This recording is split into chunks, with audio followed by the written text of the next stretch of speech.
about to turn it on. Turn it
What's up, Wolverine Nation? It's your boy TJ Ronin. I got my co-host in the house tonight, none other than Michigan Madman 3M, my guy 3M.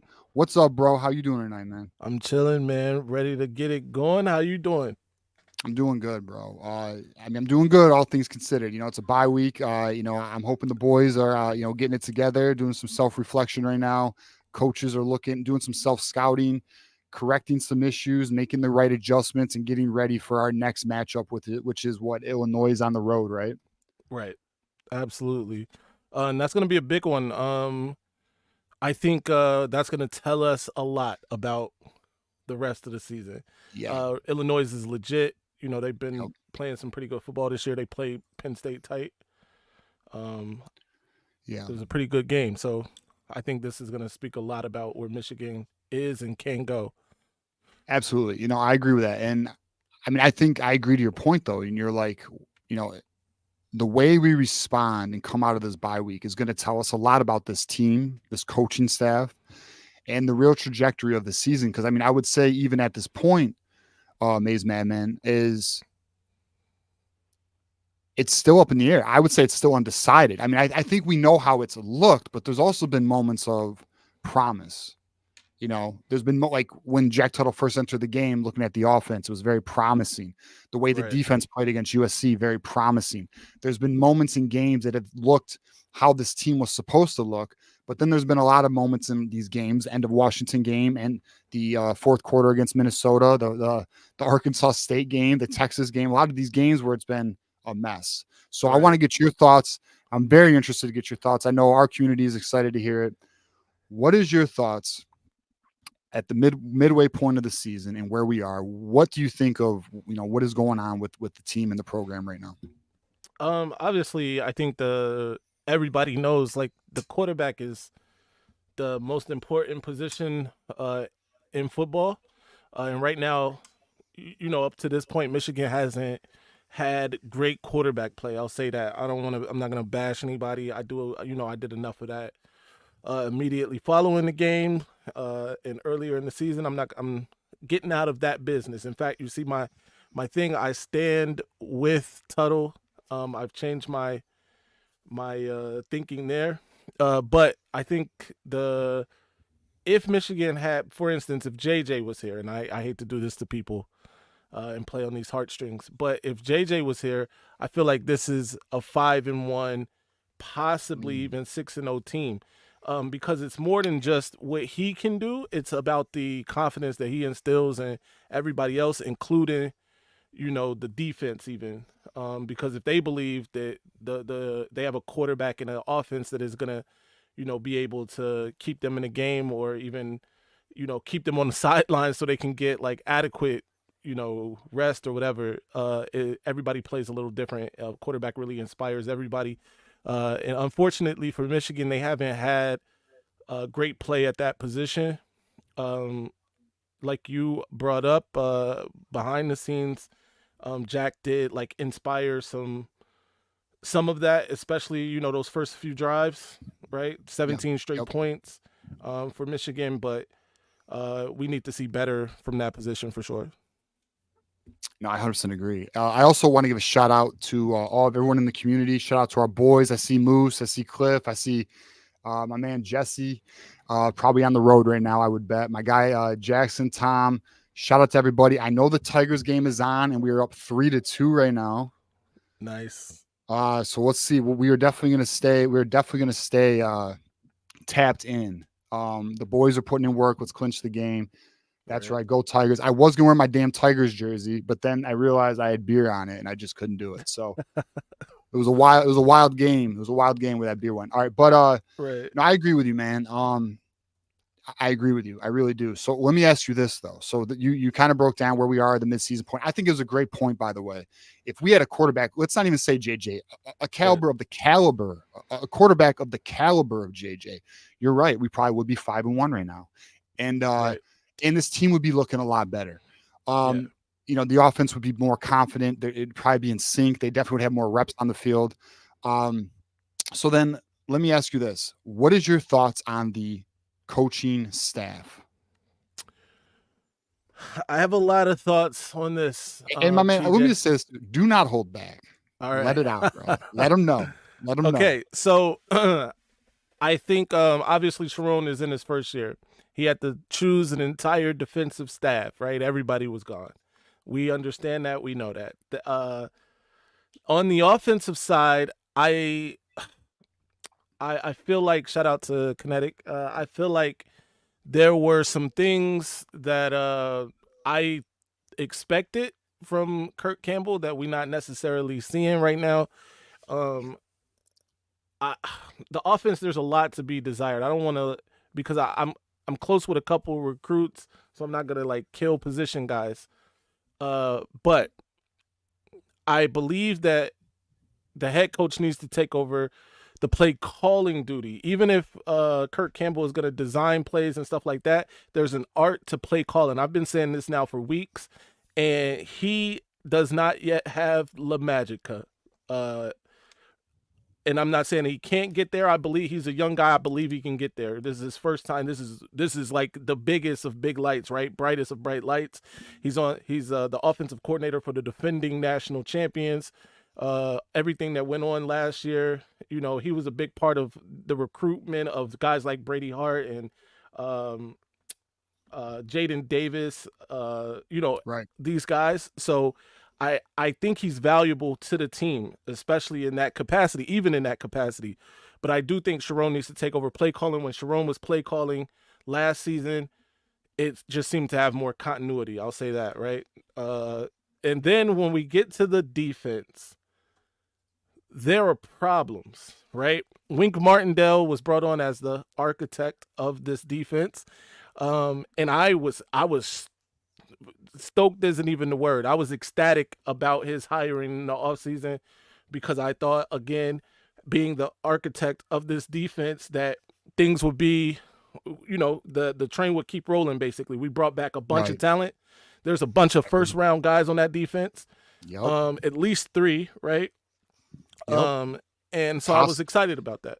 Possibly forward with Josiah Stewart the way he's playing. I think Josiah Stewart is really playing himself into an early round. Like if he was 3 inches taller, 25 pounds heavier, he'd be a no-brainer. Yeah. Top 10 pick. So there's 3-4 guys in the first rounders on that defense, difference makers. So I expected a lot from the defense. I know Jair Hill is young, but you know, he's gotten better. Last game, I know people were killing him for the last game, but I wasn't being too hard on him. Pause. He did, you know, slip in the end zone. That one hurt. They caught the touchdown. All right. I don't want to get caught up on that. Wink, though, I feel like is underperforming. I'm just going to come out and say it. He's given, I don't know about you, but I wake up in the night shaking because I'm like, Don Brown. But it's Wink. I saw somebody did the punching the air, right? I'm throwing things in my slip. It's crazy. But a person did a meme of like the Scooby-Doo, you know, they take the mask off and it was Don Brown under the Wink Martindale face. But it's giving me those type of vibes, man. He's leaving people on an island And I guess when you have Will Johnson, you feel confident about leaving people on an island. Yeah. But maybe leave Will on an island. And the rest of these guys, get some help. And even Will at times has had a propensity to bite early on some things. And, that penalty at the end was rough. But I think he's underperforming. I think it's rough. Let me just say that. I think Esposito is the best part of the defensive coaching staff. Agree. Brian Jean-Marie has not impressed me. No. Either with his recruiting or his, what we're seeing on the field right now. There's 100%. still room to grow. By the way, if they land, NOB. Yeah, Wasu Bolton. Exactly. I'm back on the train. Of course. Yeah. But other than that, shout out to Ramez. I'm doing well, man. I appreciate that, and I'm sure TJ and these guys appreciate the super chat. Shout out to you, sir. 100%. But that's where I stand. I'm not gonna go down the list of all the coaches, although we'd probably get to that later, depending on where the conversation goes. All right, well, let me hit on it. I'll ask you about it. I'll ask you about it that you didn't hit on, and then we'll get to our callers. Shout out to our callers waiting in line. So regarding Wink Martindale, yeah, I'm getting Don Brown vibes, and I don't like it, And then regarding Brian Jean-Marie, I'm getting 2020 vibes, and I don't like it. You know what I'm saying? Because he was the linebackers coach of 2020. Yeah. Same ass mistakes. Yeah. And he had Cam McGrone. That was when we had Cam McGrone, and that was an NFL caliber linebacker. He got drafted, and the same shit. Like, I don't know. What's crazy is in Tennessee, he was actually praised for his development and X's and O's. And, he's a former defensive coordinator. He's highly regarded as a recruiter. They fought to keep him. Yeah, they did. And Michigan went hard on it, because Sherrone Moore wanted to get a strong recruiting staff. But I mean, yes. But in terms of Wink, I mean, let me ask you this though, Miz. Are you on the fire Wink Martindale train? Are you ready to find a new defensive coordinator? I am. I'm right there. I'll say that.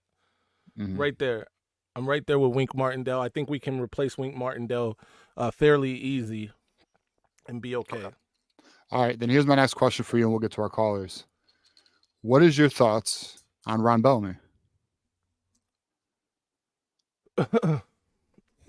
And this is, I know, I told you in the beginning, I got like some relationships with some guys. I didn't want to kill guys, and this is the first guy that came to my mind, by the way.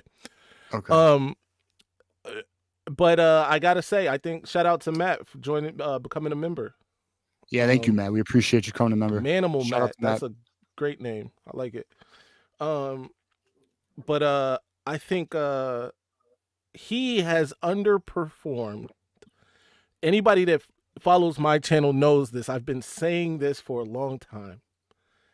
What has he really done for Michigan, especially on the recruiting side? Shout out to my guy ATM, who I think is a difference maker and can make a difference and will make a difference with that Michigan uniform on. Andrew Marshall, those who don't know. Exactly. Yeah, they have a great relationship, and I don't want to diminish that for sure, but. I mean, we lost. I just don't. I'm not seeing where his value necessarily is. I think if we had a different coach at that position, I feel like Michigan could be in a different place right now, either in the development and the recruiting. Right, Amorian Walker is a genetic freak. What are we? What have we gotten out of him to this point? Except a 22-yard pass. Let's hit on that. So what the Lions used to do with Jamison Williams, and Amorion Walker, somebody you can do this with. They used to use Jamison Williams to be a diversion, right. to completely push the safeties back, make them respect that, and then they would have these crossing routes or these slants for Laporta or Amon-Ra or Khalif Raymond, right? So you completely open up the defense. Why is our offensive coordinator not being creative? Why is he not using our speedster and Amorion Walker to do that, right? So I mean, it's just questions so that's where Kirk Campbell, it falls on Kirk Campbell.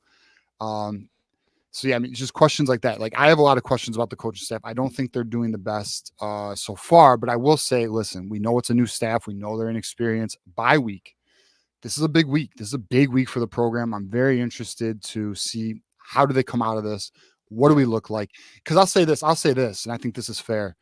If we come out of the bye week looking like we have without improvements showing in different various areas, then to me that's concerning.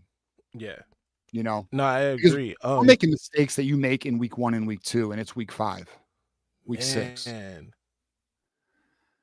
Yeah.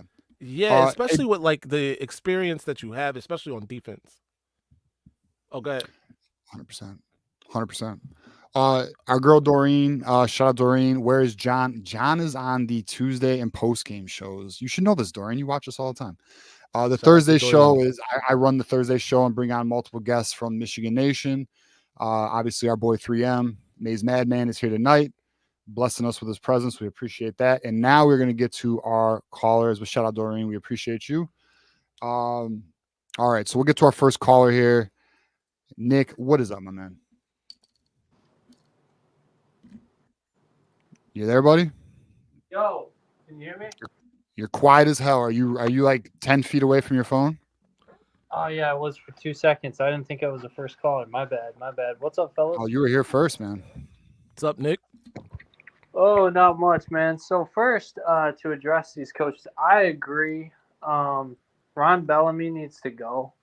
He's the worst of the bunch, honestly. And I mean, TJ, you know how I feel about Ron Bellamy.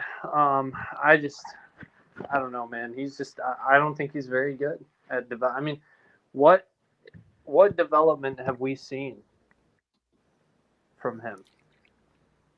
You know, all right. I've had these debates with people, and I'm on the position you are in.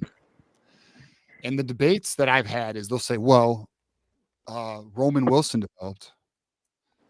That's the counter, right? But Cornelius Johnson, in my opinion, did not meet his potential.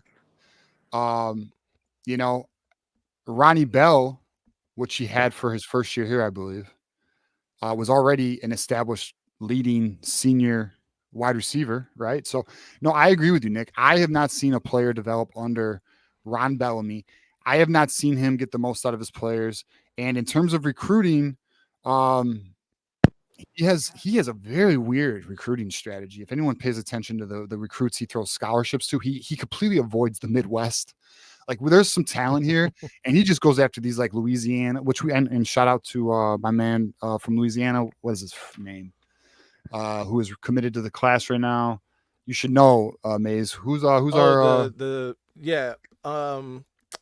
I got it right. Jacob Washington. His name too. That's on me. Jacob Washington. Yeah. So my bad. Shout out Jacob Washington. But like, no disrespect. And then Philip Wright, which would have been nice, but LSU took him. And you know, obviously we got Andrew Marsh, so that was a good poll. And you know, that's going steady right now. But other than that, you know, and then like, you know, I think you said, what is Ron, you know, I think my man 3M here said, what is Ron Bellamy brought? Well, the one thing he brought was securing Donovan Edwards to Michigan.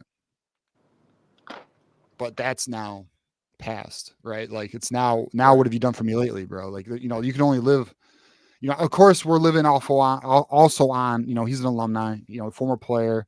We appreciate that. But yeah, I mean, right now it's not where it needs to be. You know, it needs to be better. It's a results business and he's not meeting the standard right now.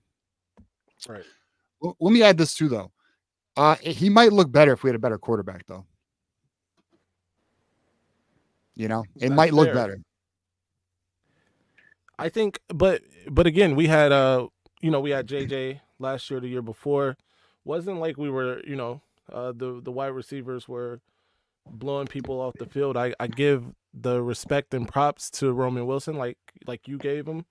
That may be his like lone developmental story, but you know, I don't think CJ blossomed into who he was supposed to be.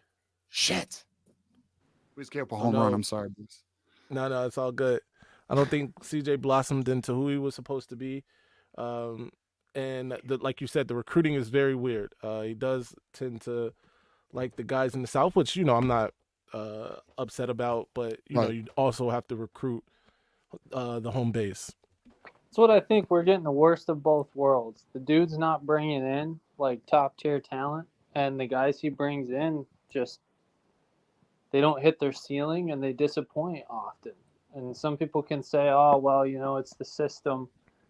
Yeah, that's part of it, but I don't know. I just think that expectations should be higher at Michigan. Like we've had some really good wide receivers come through here. I think, well, not to cut you off, Nick, but I would argue the expectations are higher. It's just unfortunately this is what we have. I don't think anyone's settling. No one's happy Yeah. about this. Not even the program. They can't be happy about it. They know there's an issue. Well, Um, I guess if you're talking about if we're just looking at coaches that need to go like today, you got to divide. You got to kind of come up with tiers, right? So tier one would just be coaches on the roster or coaches on the team right now who are incapable, and I think there's two of them who are just flat out incapable: Ron Bellamy and Brian Jean Marie. And then you have your second tier, and those guys should be gone like today. Like I wish Sharon Moore would just be like, you guys are done. Like get out of here. Um, and yeah, that might sound extreme, but whatever. Like I don't care. Those guys, I don't think they've done anything to deserve to keep their jobs at a place like Michigan. But and then your tier twos would be dudes like Wink Martindale, guys who I think are capable. So they're capable of adjusting, but who you don't really know if they're gonna do it. I mean, it's a choice, right? Like how stubborn is Wink Martindale? I think he's learning a tough lesson right now, which he should have expected, but he's trying to coach. Like he's expecting these 18, 19, and 20-year-olds to not make the mistakes that pros don't make, and that's just Right. unrealistic. So he's going to have to adjust. So I would say give him another year. But one of the reasons why I want Brian Jean Marie gone right now is because I think his replacement is already right there. And I think his name's LaTroy Lewis. So for linebackers. Yeah. And then, sorry, go ahead. come on, Nick.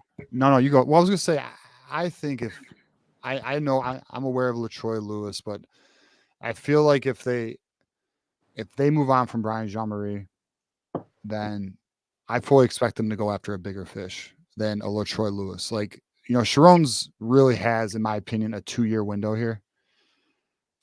He's going to get another year, regardless of the outcome, unless like we lose every game here on out and it's not good. But outside of that, I can't imagine he doesn't get a second year. So in my opinion, you're going to see a coach who is very proactive. I would assume, this is assumption, but I would think so. Sharon doesn't seem like a guy who's going to settle. So I don't know if I can assure you there's going to be some changes in the offseason. Now, where is it going to be? We'll see. It's funny. Before it happens, we really need to do a show. And Maize, we should probably have you on as well. And just like, we should all, like me, you, Johnny, we should do like a meeting of the minds, bro. We really should do like a collab like that, bro. And yeah, I'm down.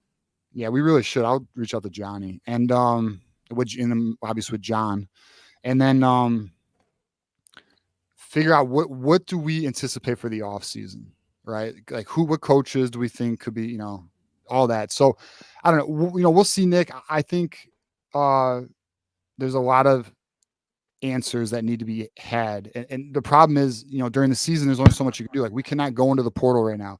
Like just for, I don't know if you saw this, Maize, but Michigan's already reaching out to a wide receiver in the portal now. The one who just got entered the portal from Indiana. I think his last name is McCullough or something like that. So they're already looking into the portal. So I mean, they know. Dude, they're gonna need to hit the portal hard this offseason. Oh yeah. With the talent, they're gonna need like 8 or 9 guys. Like no doubt. now this offseason is kind of like, because let's just be honest, man. You don't get 3 to 4 years to build a program in this era. Not when teams like Indiana and Washington who lost more than you and played just as long as you, has put together a more competent team than you have. If you're Sharon, you just don't get that. Like You do not get 3 or 4 years, and he shouldn't. No one should. We should not have to deal with just the drought, like the previous droughts we've been through. Like that's just unacceptable at this point. So yeah, man, like this off season, I want to see Michigan start shelling out money left and right, get some talent in here, because the whole point of hiring Sharon was to maintain or to continue what Jim Harbaugh built. Well, based off the results we've seen so far, that's a failure. So that, I'm not saying the culture is completely gone, but like we need talent, man. We need offensive linemen like Evan Link. He's not ready yet. We need wide receivers. I think we'll probably be pretty good at the running back spot, but there's just a lot we got to need, man. And like Dave Portnoy, I hope he sticks to his word, man. They've got to hit the portal for some QBs. I don't. So this is the wide receiver Michigan's already reached out to, who's in the portal right now. He's a true X receiver, 6'5". There are, you can see his highlights actually below, but so obviously Michigan's going to be trying. They know they need to upgrade the wide receiver room. But no, I agree with you, Nick. I mean, I just think unfortunately we're whatever occurred that they can't change now. We got to ride it out right now. And that's just kind of where we are. Like the quarterback situation is not going to be improved. The wide receiver situation is not going to be improved. You know what I mean? Like and here's the real question: is Wink Martindale going to be improved? Like, is he gonna? Are we going to see him actually evolve? Because you were right. Just so you know, Nick, you were 100% correct though. And your point, you said Wink Martindale's expecting these college kids to not have these weaknesses that the pro players would have. Well, yeah, they do. They're not. They are not on the level of a professional NFL player. They cannot handle some of these defensive schemes right now. And this is the same mistakes Don Brown had. Yep. I will say Don Brown even seemed to have. Don Brown was punishing teams that he was supposed to punish. Yep, you're right. Right. Yes. And really, his kryptonite just happened to be crossing routes against the other state. Yeah, but why was that though? Why was that? Because he played a lot of man, and he, No, it's because he refused to change his sign. Exactly. Yeah, they knew it, and they knew like let's call it what it is, man. Like, did you guys see the Connor Steins busting with the boys? That was an excellent interview. Excellent interview, dude. Okay, and it makes total sense, right? He was saying that like offensively, Michigan doesn't really steal signs, but why is that? Because we don't run up tempo, and we huddle. We huddle. I think we huddle basically as much as anybody. So that makes perfect sense. But like basically what he said is that he was brought in to like when Mike McDonald came in, he asked Connor, what do we got to do to protect our signs? And that was basically Connor's job, which is hilarious, right? Because what's the whole narrative? And some people say, well, how could you trust Connor? How could you trust Connor? Well, set aside the character assassination that's taken place over the last, I don't know, year or so. The dude was pulling up like videos and showing you clip by clip. Like it's not just Connor's word. He was showing you exactly what happened, and they were going through it step by step. Like you can see exactly what he's talking about. It's not like Ohio Bucknut 69 on Twitter kind of telling you what he thinks, this big conspiracy bullshit. Yeah. Like, so, but anyway, yeah, man. Well, no, Nick, before you go on, like, so anyone who has not, if you're not a fan of Connor Steins, and there's definitely a contingency within the fan base who's not, if you have not seen that interview with Connor Steins and Busting with the Boys, I highly recommend you check it out. Even if you're a damn rival who hates our guts, It is so informative and so telling. He breaks down so much about the reality of sign stealing. Not only that, the game within the game, as well as discussing, what our team's actually doing, like on Sundays, for example, where they exchange signals with each other.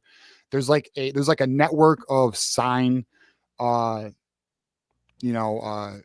sharing. Sign stealers. Yeah. Signs. There's this network of sign stealers, and they all know each other, and it's like this little like brotherhood, and they all communicate with each other. They all play the game, and they also respect one another. You know, like And I think Connor still won't rat any of them out. I love it. Yes, Connor didn't call nobody out. He didn't do anything. He kept it. Respectful. And but it was a good ass interview, guys. It's like an hour and a half too. What I loved about the interview is like everything he said. They went through a step-by-step thing. So of course Ohio State fans are going to say he's lying, but it doesn't matter because you can take what he said and you can go back and you can look at the plays, you can look at the all 22, you can look at everything, and it all adds up. Like that's what point, Nick, evidence shows. Elijah, we're gonna get to your super chat here, but to your point, Nick, because Stallion seems trustworthy. Shut up. Yeah, see this. He clearly. I saw that. Yeah. He must have not heard what I just said. Interview. It doesn't matter whether you think Connor. What was his name? What was that guy's name again? Keep chopping. Okay, it doesn't matter. I want him to hear this. It doesn't matter whether you think he's trustworthy or not. What he said, you can go back and look and see for yourself if what he said was accurate, and it is. So it's not a matter of whether he's trustworthy or not. It's a matter of whether he was accurate in what he was saying. And what Nick's saying is you can look at the film and actually you will see, and they even show it in the interview. You will see exactly what he's saying. He's pointing it out. It's actually undeniable. It's not. It's like telling I can't unsee what I saw. I saw exactly what he was saying. He was not lying. And Borges, it's all love, but it's stuff like this. Like, please stop talking about Stallions. Like, guys, it's okay. Like, it's okay to talk about Stallions. Like, it's not going to hurt. 95% of the time on this show, you guys aren't talking about Stallions. So no, and let's be honest. Also, dude, like, I'll tell you right now, and I may lose. I respect Stallions. I don't give a fuck. Like, don't be wrong. Did he cross the line with and it's not the Michigan, it's not the Central Michigan shit on the sideline, because that's a different animal. That was Central Michigan having Stallions do work for them. That's a different animal. That's a whole nother debate. But like what he had other people going to games and filming shit, that's crossing the line. But outside of that, Stallions wasn't doing that the whole time either. But outside of that, Stallions was honestly probably one of the most freaking dedicated, hardworking individuals that and if you don't respect that, that's on you, bro.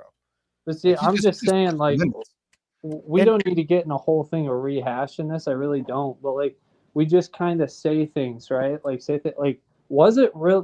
Did what he do actually cross the line? Well, all right. So the argument would be no, and here's why. You have scouts sharing signals who are at the games, giving other teams signals. You literally have professional code breakers watching the game, and then on Sunday being like, "Hey, I got Indiana shit. You got Wisconsin's. Here you go." It's no different. It's no different. They are looking at their film. They look at the film that they have. Like, the teams have their own film that they have, and they're breaking down the other team's signs. Like, it's actually not, And then on top of that, we could talk about what Rutgers, and we won't, but we could talk about what Rutgers, Ohio State, and Illinois was doing, where they had their little network. And then on top of that, Connor Stallions pushed the limit and went to the gray area. Name a program that doesn't. How about Urban Meyer sitting a kid down saying, "Hey, how much would it take to get you here?" Is that not pushing the limit to the gray area? Right. Actually, that's beyond gray area, because that's it's let's even go a step farther. It's kind of ironic that Bucknuts, and I'm sure there's some of them in the chat that are blabbing right now, but it's kind of hilarious that they had an entire season vacated for cheating. Like, your program just recently. Check this out. Let's not even go there. We don't got to go there. Check this out, Nick and Maize. Check this out. What do you guys think happens when recruits visit? Does anyone know? Strippers and coke. It ain't legal. Some of the things that go on those visits. These kids are not 21 years old. These kids are not 21 years old. Right. But just ask Rick Pitino in Louisville what normally. They're having a good time. Man. The boys are being taken on the Rick town. Pitino knows how to treat them. Yeah, listen, there's a lot of illegal shit There's going nothing on. wrong with a little strippers and coke. Let's just be Yeah, honest. absolutely right. Hey, But like, dude, I they don't just all find it, do that. Hey, there might be some recruits' parents watch. They don't all do that, but No, for sure. they're going to some good parties. We'll say that. Right. I just think it's hilarious because Strippers and brown paper bags. Good time. based off of what Connor was saying, he was actually his job was to protect Michigan signs from getting stolen. Yet Michigan's getting accused of stealing everyone's signs. So Right. it's just, the whole thing's inverted, which Yeah. I don't know. Well, all right. So we'll move on. We'll get on to Elijah here, but just most college football fans had no idea this even existed. Most college football fans had no idea that there were people on sidelines decoding signs. Like that was the biggest shock. Oh my God, he's still. What took it a step further was that Connor was doing the extras in terms of, he had people going to games and filming shit from the stands. Mm-hmm. That's where Connor took it to another level. But outside of that, which listen, it also regarding that interview, the practice footage, right? Where it come from? That's far worse than what Connor was doing, but whatever. We'll just act like it didn't happen. All right, shout out to Elijah here with the $1.99 super chat. How do you feel about the Indiana wide receiver in the portal? I'll say this. Michigan tried getting him into the portal, or he was in the portal, I think, last year. Michigan tried to get him. He went back to Indiana because, to be honest, Michigan's NIL game was not where it needed to be at the time. It is now. So what I will say is the fact that Michigan's already aggressively pursuing him, I will say I'm optimistic, but it's so early to truly know. And the reason why I'm optimistic is because Michigan knows they have an issue. They already have a relationship with this kid. So we will see where it goes. But thank you, Elijah, for the super chat. We greatly appreciate it. Man, I was reading that as Alicia. I apologize, Elijah. Yeah, it's Elijah. Yeah, I read it that way at first too. So all good. All right, Nick. Last thing before we get to our next caller. Last thing is the Chris Bryant thing I wanted to bring up. I know that's kind of a I don't know. Some people say it's a bad look. From what Sam Webb was saying, it kind of sounds like those Barstool guys are lucky that they didn't get ripped out of the stands anyway. Wait, were they Barstool guys? It was I didn't know. Barstool Washington, I'm pretty sure. Well, no. So Barstool Washington posted about it. It wasn't them at the game though. Right. What? Yeah. So anyway, all I'm gonna say about that is, I just find it funny how there was such a strong reaction to Chris Bryant doing that. But wasn't it Gene Smith last year that was cussing out Michigan security personnel on camera? The former AD for Ohio State. Did you guys ever see that video? Did you see that, Maize? I did not see it. No. I didn't see it. He was essentially doing the same thing. But and then just no one cared. So I don't know why people care now. Well, all right. So, you know why? Because we're Michigan, and exactly. anything anything they're gonna run 10 feet with it, right? They're gonna run. They're gonna take it a mile. Look, in my opinion, I'm not mad at the video because I'll tell you right now, we have no idea what those kids were saying to the players, and to be completely honest with you, I respect when people step up like that and let somebody know what the fuck the deal is. Yeah. Hey, you keep talking. Sam Webb. Something really bad was said. Something really bad was said because Chris Bryant's not getting fired. So I have heard that something really bad was said too, but I have not had it confirmed what was said.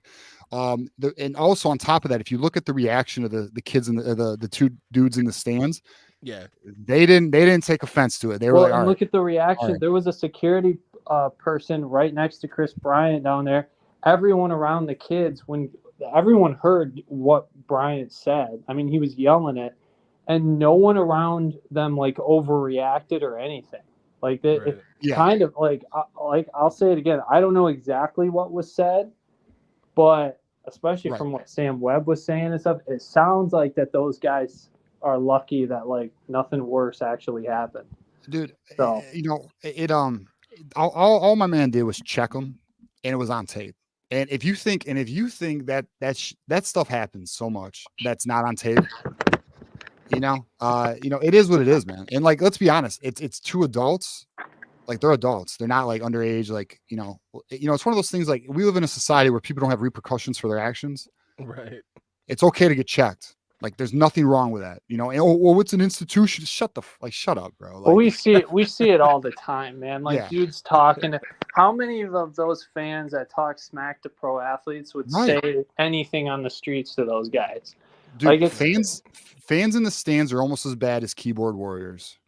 They think they're Mm. protected, like, oh, I'm safe. I can say whatever I want. the only fans that I've seen who might still say something on the streets are Detroit fans, Malice in the Palace. Those fans will swing back, but I don't know, man.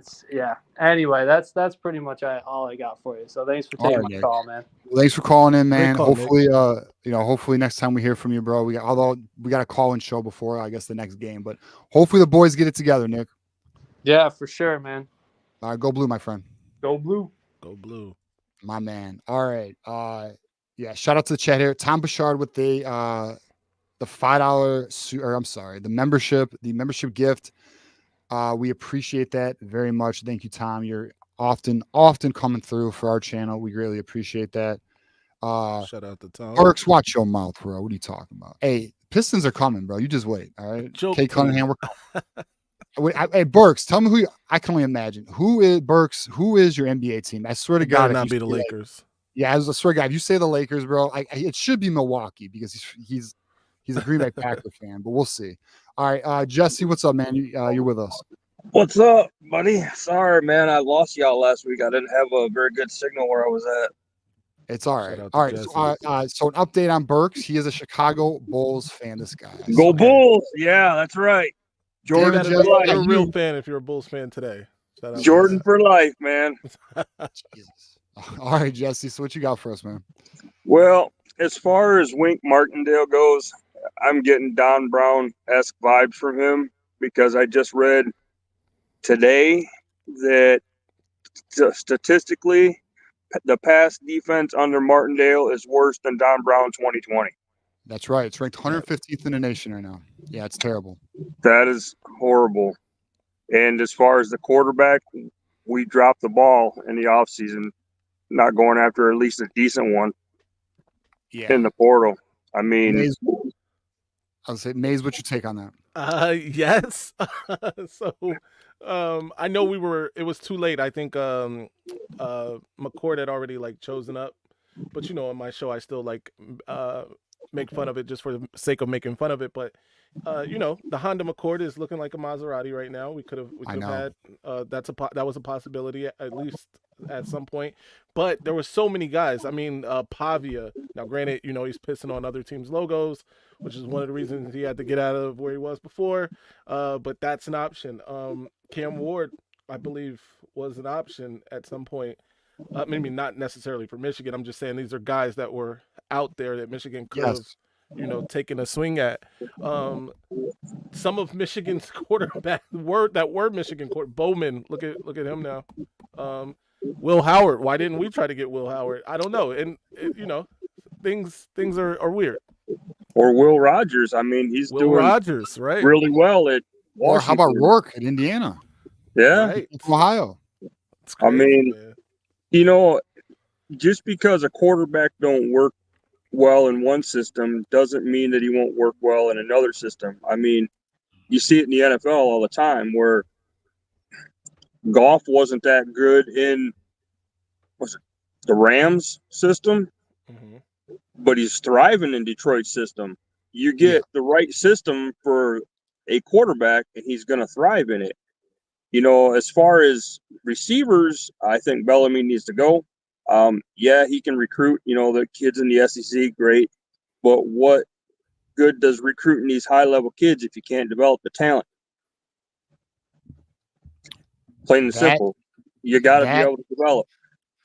Yeah, and he's letting a lot of good Midwest talent leave. Like we are not, I don't know why, but we are not recruiting Midwest wide receivers. And there are some good, athletic X types that we are not, we're either delaying our pursuit on, which is something that Ohio State does a lot. And we are not in that position to do that. Yeah, We not don't at have all. the hope they do in terms of NIL and all that. So I don't know. I mean, I don't like our recruiting approach, especially for that position. That position I don't like. I mean, I think we need to take a page out of, I hate to say it, the school down south's playbook. They have a great former player as a wide receivers coach. I mean, I'm not going to argue. Brian Hartline is tremendous at getting talent and developing it. We, like Nick said, we've had some great receivers come through, and why not be able to get one? So Ron Bellamy is a former player. He played in the NFL for a little bit, but he's not on level with Brian Hartline. We obviously know that. But also, the caliber of receiver that Ohio State's getting, I mean, arguably, they're up there with like Alabama, LSU, like those USC. I'd say those 4 schools are probably the standard for wide receivers. Yeah. I might even give the other state the nod there. Now, granted, Bama probably has like the best. I mean, LSU. I mean, I got to be fair. They got a conversation LSU, too. dude, those 4 schools. USC hasn't been as strong as the other 3, but I mean, those 4 really do probably. Do Oregon's getting some talent. I mean, they just pulled DeCorey and Moore, and that was a pretty good get. I would say, if Michigan could do like Ohio State and we had a good wide receivers coach, not only would we get the best running backs, which we do because we're just really good at, getting running backs and developing the talent, we would have, and you'd be able to run a offense where you're 60-40 or 50-50. I mean, I lived through the Rich Rod years. We had some good receivers and some good quarterbacks. Tate Forcier was a good quarterback. Just so happens he was in the wrong system. Yeah. I mean, I wouldn't say Tate was a good quarterback. He was, I would probably say on the level is like Cade McNamara, a game manager. And that's what we needed in 2021 when we beat Ohio State. I would take Forcier over what we have on the roster right now. Me personally. I don't know. He was a turnover machine.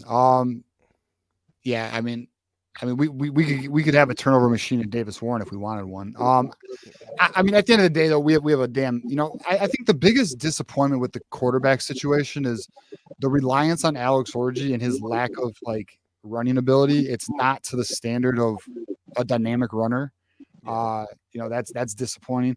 But and then obviously the Davis Warren. I don't know. It's starting to really add up, though. I really think Jack Tuttle was the plan all along, and if that is the case, that's wild to me. Because I know Maize. I know you heard the rumors. We all did that Jack Tuttle was the leading candidate out of summer camp. Yeah, going into fall ball, but then he had his injury. Now a lot of us didn't believe it because we're like, well, if that's the case, what the hell are we doing? Like that's insane.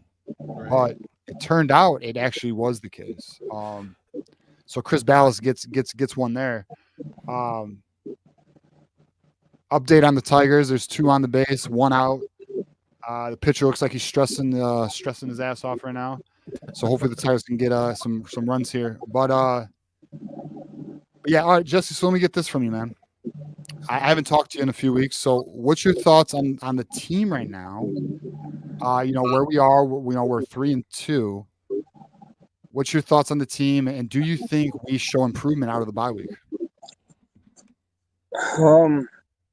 I think a lot of things are going to have to change. I agree with Maize that Sharon needs to take over play calling because, I mean, you look at what he did in play calling in the games that he called last year, you couldn't have got any better than that. 32 straight times against Penn State, and we just ran all over them. Mm-hmm. You couldn't. I just don't think, to me, and maybe I'll get some flack for this, and I really don't care. Kirk Campbell is a great quarterbacks coach, but he kind of gives me Tim Drevno vibes. He reminds me of Tim Drevno. Can't call a game to save his life. Or if he does call a game, he calls a decent one, but he can't. He doesn't realize the talent that he has, and he doesn't play to his players' strengths. Alex Orji, for example. Alex Orji is not that great of a passer. What is he suited for? he's suited for like a triple option offense, like Navy or Army runs. So if you're going to have him as your quarterback, incorporate triple option into your offense. You have to be able to know what you have. Great coordinators, they know what they have and what their player strengths are and what their weaknesses are. So they take and they adapt their game plan to go with the strengths, to protect them against the weaknesses, and help them get the best and put them in the best position to succeed. As far as the team, I'm disappointed in Donovan Edwards as his performance because I do think he goes down too easy. He's not a between the tackles runner like Khalil Mullins is. So why not do like we did last year and put Edwards and you put Edwards and Corum, both on the field at the same time. So you put Mullins and Bredesen in the backfield and you split Edwards out right or out left, or you run a wheel route out of the backfield. You run a split back. Well, they could do a lot more with Edwards, and they're not. I mean, you could have Edwards doing slant. You could do. Edwards has way more in the route tree than they're giving him. That's what I'm saying. They're not utilizing. They're not getting the best out of the talent that they have. I mean, like Maize said, I agree. We have 3, 4, maybe possibly if Jayshon Barham gets his act together, he could possibly be a second round pick. You got 3 or 4 guys on defense that I think the talent's just being wasted. Well, that's for sure. I think so. To speak a little bit on the not using the talent the way that it should be used, even just last week, by halftime, right? Donovan Edwards had 80+ rushing yards, I believe, somewhere in that area. He had the long run, the 30-something yard run, and then in the second half, I don't think he was utilized nearly enough. I think a similar thing happened with him last year, even in the championship game. If you remember, he had like 6 total runs, or something like that. 2 of them happened to be, long runs. So I don't think he was getting like the carries necessarily that he was even earning like in real time. Right, not necessarily throughout the week or the weeks leading up to that game, but in real time, there is a thing about feeding the hot hand, and sometimes Michigan goes away from that. They do. Which I think, which I think is to their detriment sometimes. And last week it proved to be that way in a couple different areas. I'll give Edwards credit. He has shown up big in big games, but you can't just show up big in big games. You got to show up consistently week in and week out. I mean, is this probably one of the worst Michigan teams I've seen? No, I've been following Michigan football for over 40 years. I don't think anyone's gonna be worse than 2020, man. No, 3-9 Rich Rod. Yeah, I think that was worse than 2020, buddy. Yeah, those 2 years were pretty damn nasty, dude. That was rough. those were bad. I've eliminated those from my memory. That's crazy. Yeah. All right, hold on, Jesse. Shout out here to Blue Wolverine, 1999 super sticker. We greatly appreciate you, Blue Wolverine. 59 away from a second hour. We have 7 minutes left. We do have 3 callers on the line after Jesse. We will get to them. But thank you, everybody, for contributing. We greatly appreciate it. All right, Jesse, give me your final thoughts. We're going to move on to our next caller after you. Hey, I hope that we can get it together for the second half of the season. I'm really hoping that they can pull a miracle out, and that, like, I agree with you, TJ and Maize. I hope that it doesn't even have to be significant improvement. It just has to be a little improvement and get rid of the coaches that need to go. I mean, there was a reason why Jim Harbaugh got rid of Brian Jean-Marie, or however you pronounce his name. There's a reason why Harbaugh got rid of him, because he wasn't fitting in. He was trying to replace him, actually. Yeah. And he couldn't. So then Brian Jean-Marie was like, well, I want out of here. That's what happened. Yeah. So I would say probably I agree with you. Sharon's going to get at least another year, maybe give Wink one more year. But I think at the end of the year, the coaches that need to go, we need to get rid of. I got a feeling there's going to be there's going to be some coaching turnover, and if they don't get things together, there's probably going to be some roster turnover, and I hate to see that. I mean, we've got some great recruiting momentum, and I don't want to see these classes fall apart. I'd like to see us hang on to Polish and Marsh and Washington and all so them. Olish looks good. Actually, Olish looks really good. Alabama just picked up another tight end commitment. They have 2 now. I'm pretty sure Olish is good. I'm concerned about Ivan Taylor. Yeah, I think there's Well- there's reason to be concerned there. Well, I'll say he is coming back for the Michigan State game, though. So there's that. At least he's coming back. You know, some kids won't do that. So we'll see what's going on there. You know, This but could everyone just be else, a down year. This could be a down year. You know, Yeah. let's just get through it and then see what happens next year. I mean, who knows? Jaden Davis could surprise us all and take over the rings in spring camp and never even look back. Then you got Carter Smith come in, study underneath him for a year or so. Then then you got him, and then Brady Hart for a year or so, and then hopefully that 2027 kid, you know him, TJ. I can't never remember his name. pretty hard. No, the 2027 Oh, kid. Trey Taylor. I'm Trey sorry. Taylor, you know, and we can just kind of keep continuing it and stuff. But we do need to get rid of the coaches that can't develop. I don't care if they're the best recruiter in the world. Like I said before, you can recruit all the great talent you want, but if you can't develop it, what good does it do you? Those coaches need to go. Absolutely. You know who you are? Brian Jean Marais and Ron Bellamy. Out. X. Yeah. Gone. No question. I Well, think all that's right, Jesse. the We consensus, appreciate it. Have a good What night, up? fellas. All Take right, it Jesse. easy. Go Yep. go Good blue night, man. Jesse. I was What saying do I think that's pretty much the consensus with the fan base and with those guys, right? Yeah, I would And say the fan base. Jean I would Marie is agree. low hanging fruit, and we want him out of here. That's what everybody's saying. Yeah, I would say Ron Bellamy, Brian Jean Marie, and I would even add Wink Martindale to that. I don't think a lot of people Yes. want him to stay around. He's easily replaced. I believe we can easily replace Wink Martin. I agree. All right, Borge here with I heard Oregon wants Olish. So Oregon is pursuing Olish, but a visit hasn't been confirmed yet. Now, Andrew Oregon Olish's wants parents have everyone. said, what? Oregon wants everyone. You see, Yeah. they're in on a couple other guys. Like, yeah. Yeah. So, yeah. So we'll see. Nothing official there. You know, what Olish has said he might take a visit to Oregon. So we'll see. All right, we got another caller here. We got 2 more callers, or we have 1 more caller. Well, now we have 2 again. Ramez, what's up, my man? Hey, TJ, good to speak to you again. And hey, Maize man, What's going on, Ramez? how you guys doing?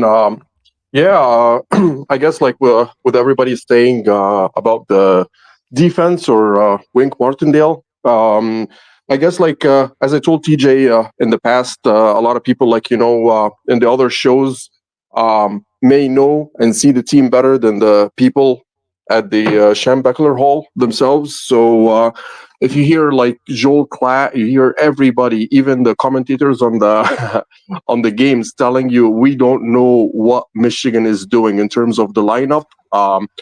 Joel Klatt brought it up where he explained exactly how Washington was lined up and how Wink Martindale had his players way out of spot, and he was saying, "What are you doing?" Even Sam Webb with Devin Gardner, they played the clip from Joel Klatt. So if the entire planet sees that you are even lined up wrong, what do you expect out of that? And yeah, like there's no point talking about the defense. It's kind of like it's the defense. We can't say it's good or it's bad if it's lined up not in the correct spot. So you are choosing to be bad. It's not like you're bad. I don't know. You could be bad. You could be good. But if you're lined up wrong, I mean, you're choosing to to lose. I mean, what can you do? What's your take on that? Yeah, no, I agree. I don't know if you knew this, Ramez, but a couple weeks ago, people were talking about Wink in he was asked in a press conference about his blitzing and things like that, and he swore that everybody else, our lying eyes were lying to us about his blitzes and the frequency in which he did it and stuff like that. But I mean, it's pretty apparent. Like even with alignment, with the frequency of blitz, especially when guys were getting home with 4, getting pressure with 4. There is no need to, kind of sell out on the backside the way he does at times. I do think he's a liability at this point, and he's easily replaced. I think, you make a couple phone calls to the Harbaughs. Now there's 2 Harbaughs in the NFL. 3. Maybe we should have made Steve Clinkscale. Let me say that again. We should have made Steve Clinkscale the DC. That's just a thought. Who he had been in this system under both McDonald and Minter. Right. And they went in. Sharon Moore decided to go in a different direction. If there's any Sharon decision, that I think was detrimental. In addition to what happened with Mike Hart, although I don't think that was necessarily Sharon's fault. That was kind of a hardball thing. But I think that decision to not make Steve Clinkscale the defensive coordinator was the worst one that Sharon's made. That's an interesting thought. I haven't, just so you know, I've not thought about that until now. But I mean, Clinkscale wanted to be DC, and if he wasn't going to be DC, he wanted out of here. So the reason why Sharon went the way he did is he wanted experience on that side of the ball because he doesn't have any experience on the defensive side of the ball. So he wanted somebody who was a veteran. That's, I mean, this is where Sharon's learning real quick, Right. So it's going to be interesting. His next hire is going to be the inch. I think Wing's going to be gone, dude. If things don't improve, right, I don't think he's going to make it, man. Yeah. The issue is that I've heard what Maize Man has said, and yes, I have heard it, Maize Man, from him, and he said that. But to muddy up the picture, I was opening up an article, and Sharon Moore has also came out and he said, I looked back at the past years, and he concur that the blitz rate is equal to what has been in last year. I don't know. I did not see it on a video, but I opened up an article. Was the Wolverine or something like that? They reported that Moore also agrees with Martindale that the blitz rate is not as high as what people sees and expect. So I guess there's no point really talking about it because it's not going to get better. My counter is this though, and I guess I got to look for that article, but it's the timing of the blitzes, and it's also how you implement the blitzes. Like Wink Martindale's blitzes are very predictable, and not only that, the way he puts the way Jesse Minter and Mike McDonald would do their blitzes, they'd be in a zone oftentimes. Wink's oftentimes in man, putting guys on islands and stuff, and then you have no support that way, and you're putting guys in very vulnerable positions. And on top of that, Wink's also doing like these 6-man blitzes on like 3rd and 8 at the 21-yard line, exposing the defense, giving up touchdowns. Like, he did it to Texas, he did it to Minnesota. I mean, it's just his timing of some of these blitzes are pretty. And Seth Fisher today on the round table, he charted. There's been more cover 0 blitzes so far this year through 5 games than Jesse Minter and Mike McDonald combined over 3 years. Wow. Yeah, I've seen that today. I've seen the episode, the thing today as well. Yeah, the roundtable. Yes. So that's for this one. I also wanted to say something. I think Sharon Moore this week gets his first evaluation for me. Because I do agree. Even Joel Klatt came out and he said he agrees with. He didn't say I agree with Chris Ballas, but we're just saying the Chris Ballas thing because he's the one who said it first. One that Tuttle was his starting quarterback, and I would actually cut him some slack here because Tuttle got hurt in July after the transfer portal was closed. So if Oregon, Ohio State, Washington, all these teams lose their transfer quarterback that they got from the portal, how are they going to look, right? If Oregon does not have Gabriel, they're probably not going to look much better than us. So. Well, Oregon has Dante Moore, who did not look good at UCLA. Oh, yeah, I forgot that. Yeah, but yeah. And I think Ohio State has Devin Brown, who's highly recruited. I would argue it's still better than our situation. But one thing about Jack Tuttle that is interesting is he said that he just started practicing full-time the week of the Washington game. So it's going to be very interesting to see how he does with more practice time. I mean, I'm actually intrigued with Jack Tuttle, and what intrigues me is this, and obviously it's because our options are limited. Like, granted, um, I think the offense can move, and as long as the offense can move and score, I know we have the talent on defense. Then it's up to the coach, as the coach can put the players in a position to succeed. If that can Yeah. be achieved, I think the season's still game on.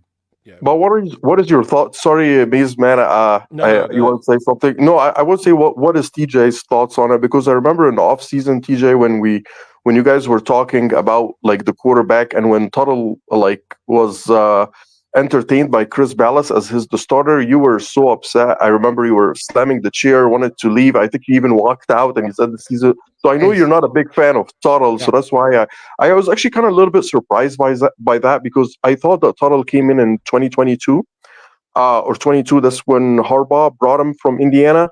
And I remember he was like coming in after JJ, and he looked good to me. I remember like he was the only quarterback in 22 that was able to throw a touchdown pass in the end zone where JJ was struggling with that. I remember I thought to myself, I was like, I don't think JJ could make that throw. And in 2022, we had the best O line. We had the peak of the running backs, like Corum and Edwards were at their peak.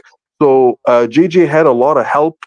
So that's why like Tuttle had no chance of even beating JJ, because he knew the system, and he was trying to and Tuttle was just trying to learn the system. And then JJ threw the 2 touchdown passes at the end against Ohio State, and then he lost us the game against TCU after we beat it like Purdue, which was easy win at the Big Ten championship. And then in 2023, towards the end of the season, where JJ started to mature up and become really a great passer. So yeah, I spoke a lot, so I'll just let you say your thoughts about Tuttle. Well, to your point on Jack Tuttle, hey Maze, what you told me before we started the show? What did I say about Jack Tuttle? What did that mean? If we got to Tuttle, if we were playing Tuttle, then we were in trouble. Right. And how's Yeah. things looking right now? It looks like we're in trouble. Looks like And we're we in are trouble. playing All right. Tuttle. So here's my situation with Jack Tuttle. Okay. So the reason why I had the position I had with Jack Tuttle is because Jack Tuttle is a career 59.4% completion percentage quarterback. He has a career 7 touchdowns and 7 interceptions, guys. Like, Yeah. that is not who you want to rely your season on. Right. That is like Out of one season, TJ, or 2 seasons at Indiana? that's 3. That's a total of 4 seasons at Indiana and 2 at Michigan. 4. So he's a 7-year player. He's in his 7th year now. So I you think that don't says think a that lot. Tuttle? So you don't think Tuttle will actually help? No, I Or think what? no. So considering our options, I think Tuttle is our best. Unfortunately, I was going to say that it is, unfortunately, might be our best option, and that means we are in trouble. Because here's why: I was going into the season hoping we were a playoff team, we could contend for the Big Ten title, Yeah. and at least maybe make a run in the playoffs, because we had that type of talent on the defense, as well as we had certain players like the number 1 tight end in the nation on offense, and then you have a running back duo of Mullins and Donovan Edwards. Like, you would anticipate a competitive team here. Yeah. But the reality is, between poor coaching and then quarterback play, as well as a lack of wide receivers, we have the result we have. Yeah. And to be fair to everyone on offense, the offensive line is not playing as well as it has the previous 3 years. We know Nope. that. Evan Link is like very bad at his job right now. The worst power force starting offensive I think he's tackle in like college second to football. last now, right? So, Oh, is but it maybe second? still the Well, worst. Maybe still worse. congratulations. Shout out to Johnny, by the way, who just entered the chat. Johnny. But the offensive line isn't playing great, which is not helping anybody. Which is why I was a fan of Orgy being in, by the way, because I think, just looking at like the numbers game, he brings an extra person down. You have to account for him, that sort of thing. And if they were actually doing read option instead of like these, like the scripted runs, right, with him that look like read option, I think it could have worked. a little better. That said, I mean, he was undefeated as a starter, but I digress. I've moved on. I am firmly behind Jack Tuttle now because we have to be behind Jack Tuttle at this So point. why do you think, guys? What do you think? Why do you think Sharon Moore believed that Jack Tuttle is better than the other quarterbacks were in the portal? Is that because he knows the system, or is that because of culture, or because he has improved? If you would take like a guess out of three. Did he say that he believed Jack Tuttle was better than the options in the portal? No. I mean, like, I'm guessing that because, like, why? Like, right. if he doesn't, then he would have had the guy from the portal. Right. I'm just saying, like, if you have to choose between the three, where would you put your money? So here's what I believe. I believe they thought they were going to be able to. Somebody was going to rise from the three of them, and I think Kirk Campbell was overconfident in his development ability, and I think they made a very poor miscalculation. Yeah. And that's a concern. And to me, that's a red flag. That means the coaching staff does not have a pulse on the program. Because if you can miscalculate that position, that critical position that badly, what else are you miscalculating, Evan Link? Donovan Edwards RB1. Donovan Edwards RB1. Yeah. Wink Martindale is your DC. Brian Jean-Marie is your linebacker coach. There's a lot of miscalculations. It sounds like he's making bad decision after bad decision. All right, and I do think there's a learning curve, but I feel like you can't have that learning curve on the defending national championship team or a program of this level. Like this This isn't Central Michigan. If this was Central Michigan, he could make these mistakes, and they'd probably be ecstatic. By the way. But this is the University of Michigan, right. And all due respectfully to Sharon Moore, but these decisions are disrespectful. Shout out to Kiyoki Kayapana, by the way. Yep. Edwards should be used as like Percy Harvin's. No disrespect. I'm my bad, Ramez. I'm not trying to get away from you, by the way. I know this comment has been up here. Them vocals. Yeah, get to it, Maize. What do you think? Yeah, Percy Harvin is strong. I don't know if he's as shifty, but I get what you're saying in terms of him being like as a wide receiver. He could definitely do that. He's got a great route tree. He's got a deeper route tree than a lot of guys. Even in some like end around, heck, get him in the passing game. I know people making fun of him, making jokes about him being like our next quarterback, but he obviously can throw a good ball. Let's do some things. Yeah, so to my point, all right, Percy Harvin is far more twitchy than Donovan Edwards. Absolutely. Okay? But there's no question, and I agree with you, Dem Vocals. I agree with you. He should be used as an offensive weapon, which I think is what you're really getting at. And we agree. Donovan Edwards is, when we say Khalil Moen should be RB1, we're not saying take Donovan Edwards off the field. Right. We're saying utilize him more optimally because he is a receiving offensive dynamic player. He's arguably next to Colson Loveland your most dynamic player. Okay, he's a playmaker, but you have to create an offense that utilizes these players to their strengths, and they do not. Donovan Edwards has way more in his bag in terms of route tree ability. They are not. The only thing they do with Donovan Edwards is the occasional wheel route, the quick pass to him, or a possible screen, which we haven't really even seen that much. Like they're not even doing wide receiver. They're not even doing screens like to the point where I think they should, but probably it's because the defensive line's playing so close to the line of scrimmage, or the defense is playing so close to the line of scrimmage, so they can't even pull it off. But when a defense is aggressive, typically screens can be pulled off as long as the blocking is good. Yeah.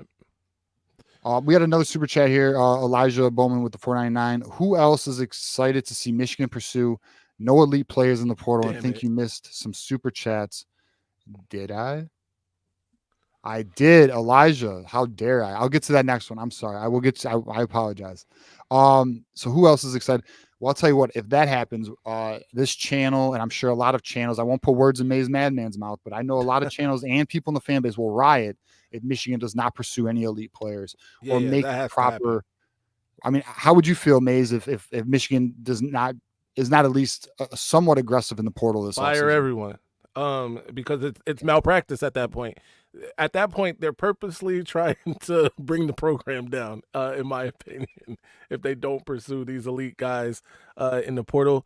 I think they almost have to go I'm not gonna say full prime time, but they got to go very hard in the portal. Pause. Very. Don't you do the show with the Maniac? I do. Shout out to Then the Maniac. you're just gonna send out the Maniac over there. He's gonna take care of it. Right. No doubt. All right, so Elijah Bowman again. I missed some super chats. I apologize, Elijah. Thank you for your contributions. I need to retotal everything and see where I'm at. Elijah Bowman. I think both of our linebackers come back next year. At the way things are, I would say so. I don't think Ernest Hausman's going, and I definitely do not think Jay Sean Barham's NFL ready. They better come back. I'll say that.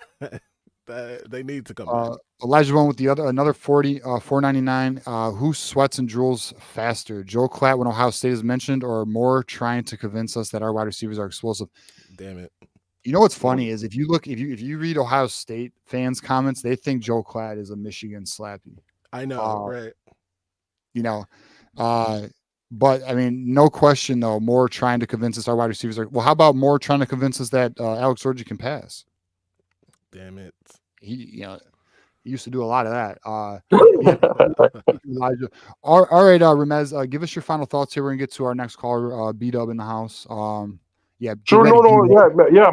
My final comments is that when you just said that there's no way Coach Moore it would be his last season. The only thing I just wanted to say about that, this all depends if Ward Manuel really. Like you always say, is that going to be his last contract or not? It all depends. Does he actually want another contract, or he is already done with this job and want to move on? Because if he really wants to renew his contract, I've seen it done in a lot of companies and a lot of places where he's just going to go do a big shakeup, hire a big name, just like not Urban Meyer, as John said. I don't think that's going to happen, but something along the same caliber. And this is automatically renews his contract. Just go sign a big name, and you got an automatic thing. So I don't think Sharon Moore job is guaranteed. As you're saying it, I'm not saying he's going to be gone, but I'm just saying if Ward Manuel wants to renew his contract, he could potentially do something crazy like that, and that will be automatic renew. That's the only thing. So, regarding Ward Manuel, that's who you're talking about. Yep. Okay. Yeah, my bad. I was counting up our the super chats. No. Okay, and I heard everything. All right. So here's why I don't think that's a realistic outcome is because the reason why Ward Manuel, his contract's up in 2025. We all know this. I feel fairly confidently. I can't guarantee it, but I feel fairly confident that he will not be renewed, and there's a reason why they're letting this contract run out. And I am aware that there are people in the Michigan circles who would like to move on from Ward. And the reason why is not because they hate Ward or he's a terrible person. No, it's because they actually do think they need an athletic director who is more adjusted for the current climate of college athletics. There are, don't get me wrong though, there are definitely people in Michigan circles who love Ward. Yeah. Because Ward does what they want him to do. And he also, and at the end of and then some people will ask, well, why don't they let Ward go? That's the question. Like, well, if Ward's not being proactive with NIL and he's not being proactive with these other items, and he's not retaining these coaches like Eric Backage or doing everything he could for Jim Harbaugh. And I know there's a debate there, but there's a call-in show. You can call us and debate it. But not tonight because we only have 2 more callers. But the reality is, if you had, and me and John have talked about this, when you win 13 Big Ten championships back to back, you win a national title, you cannot fire somebody without cause. Yeah. He's under contract. So like he is legally not getting fired unless you want to go through a lawsuit. You see what's going on with Mel Tucker right now? Yeah. And he has cause and he's suing them over that contract. And he should win. Huh? And he should win, if I'm being honest, Mel Tucker. I saw some other things that were released, including I don't want to get into Mel Tucker. Forget Mel Tucker. Yeah, I heard you. I know. It's an interesting situation. I know what you're saying. Well, my question is, okay, go ahead, because I thought like you want to let me go. I just want to say that my question was to TJ was like, if he wanted before his contract runs out, if Ward just goes and gets rid of more, right? Run him under the bus, gets rid of him. And as John said, it's not going to be Urban Meyer. But let's say he signs somebody like Urban Meyer or Urban Meyer. Do you think they're going to let him go? Of course they can't. They have to. They will not allow Ward to make the next hire because this is his guy. You cannot hire Sharon Moore and then fire him in 1 year and be like, oh, well, here's another opportunity. No. Like, it's not, he's not going to be given the opportunity to fire Moore. And I'm going to tell you right now, Moore is not going anywhere for a year. And even if they get a new AD, that AD is going to want to go through an assessment period. Because just like every new general manager or every athletic director, you want to go through a year assessment period, because really what it does is it buys you a year. It buys you a year. You can assess, you can create your list, you can start back channeling and figuring out who you can get. So when we do, so Johnny, I don't know if you're still in the chat. Hopefully you are, but when we do this meeting of the minds with you, me, Maize Madman, and my guy John, we're going to give some predictions on the offseason, how things are going to go. Ward Manuel will be one of them. And, I'll give my take on that, which I've already given. Thank you, guys. I'm going to leave so you guys could get the other callers. All right, Ramez. Well, thanks for calling in, man. Appreciate it. Thank you. Bye. Yeah. Ramez, excellent caller. Elijah here with the force. This is a great question. I'm excited to get your take on this. bigger lie. Because we saw Barham play. We saw Barham play against Michigan. He was an absolute beast. But Alex being a great passer is definitely the bigger lie. Yeah, no, but I'll tell you what, Dan, were we lied to on both these, because which was the bigger lie? Alex being the better passer or Barham hype? Like, so,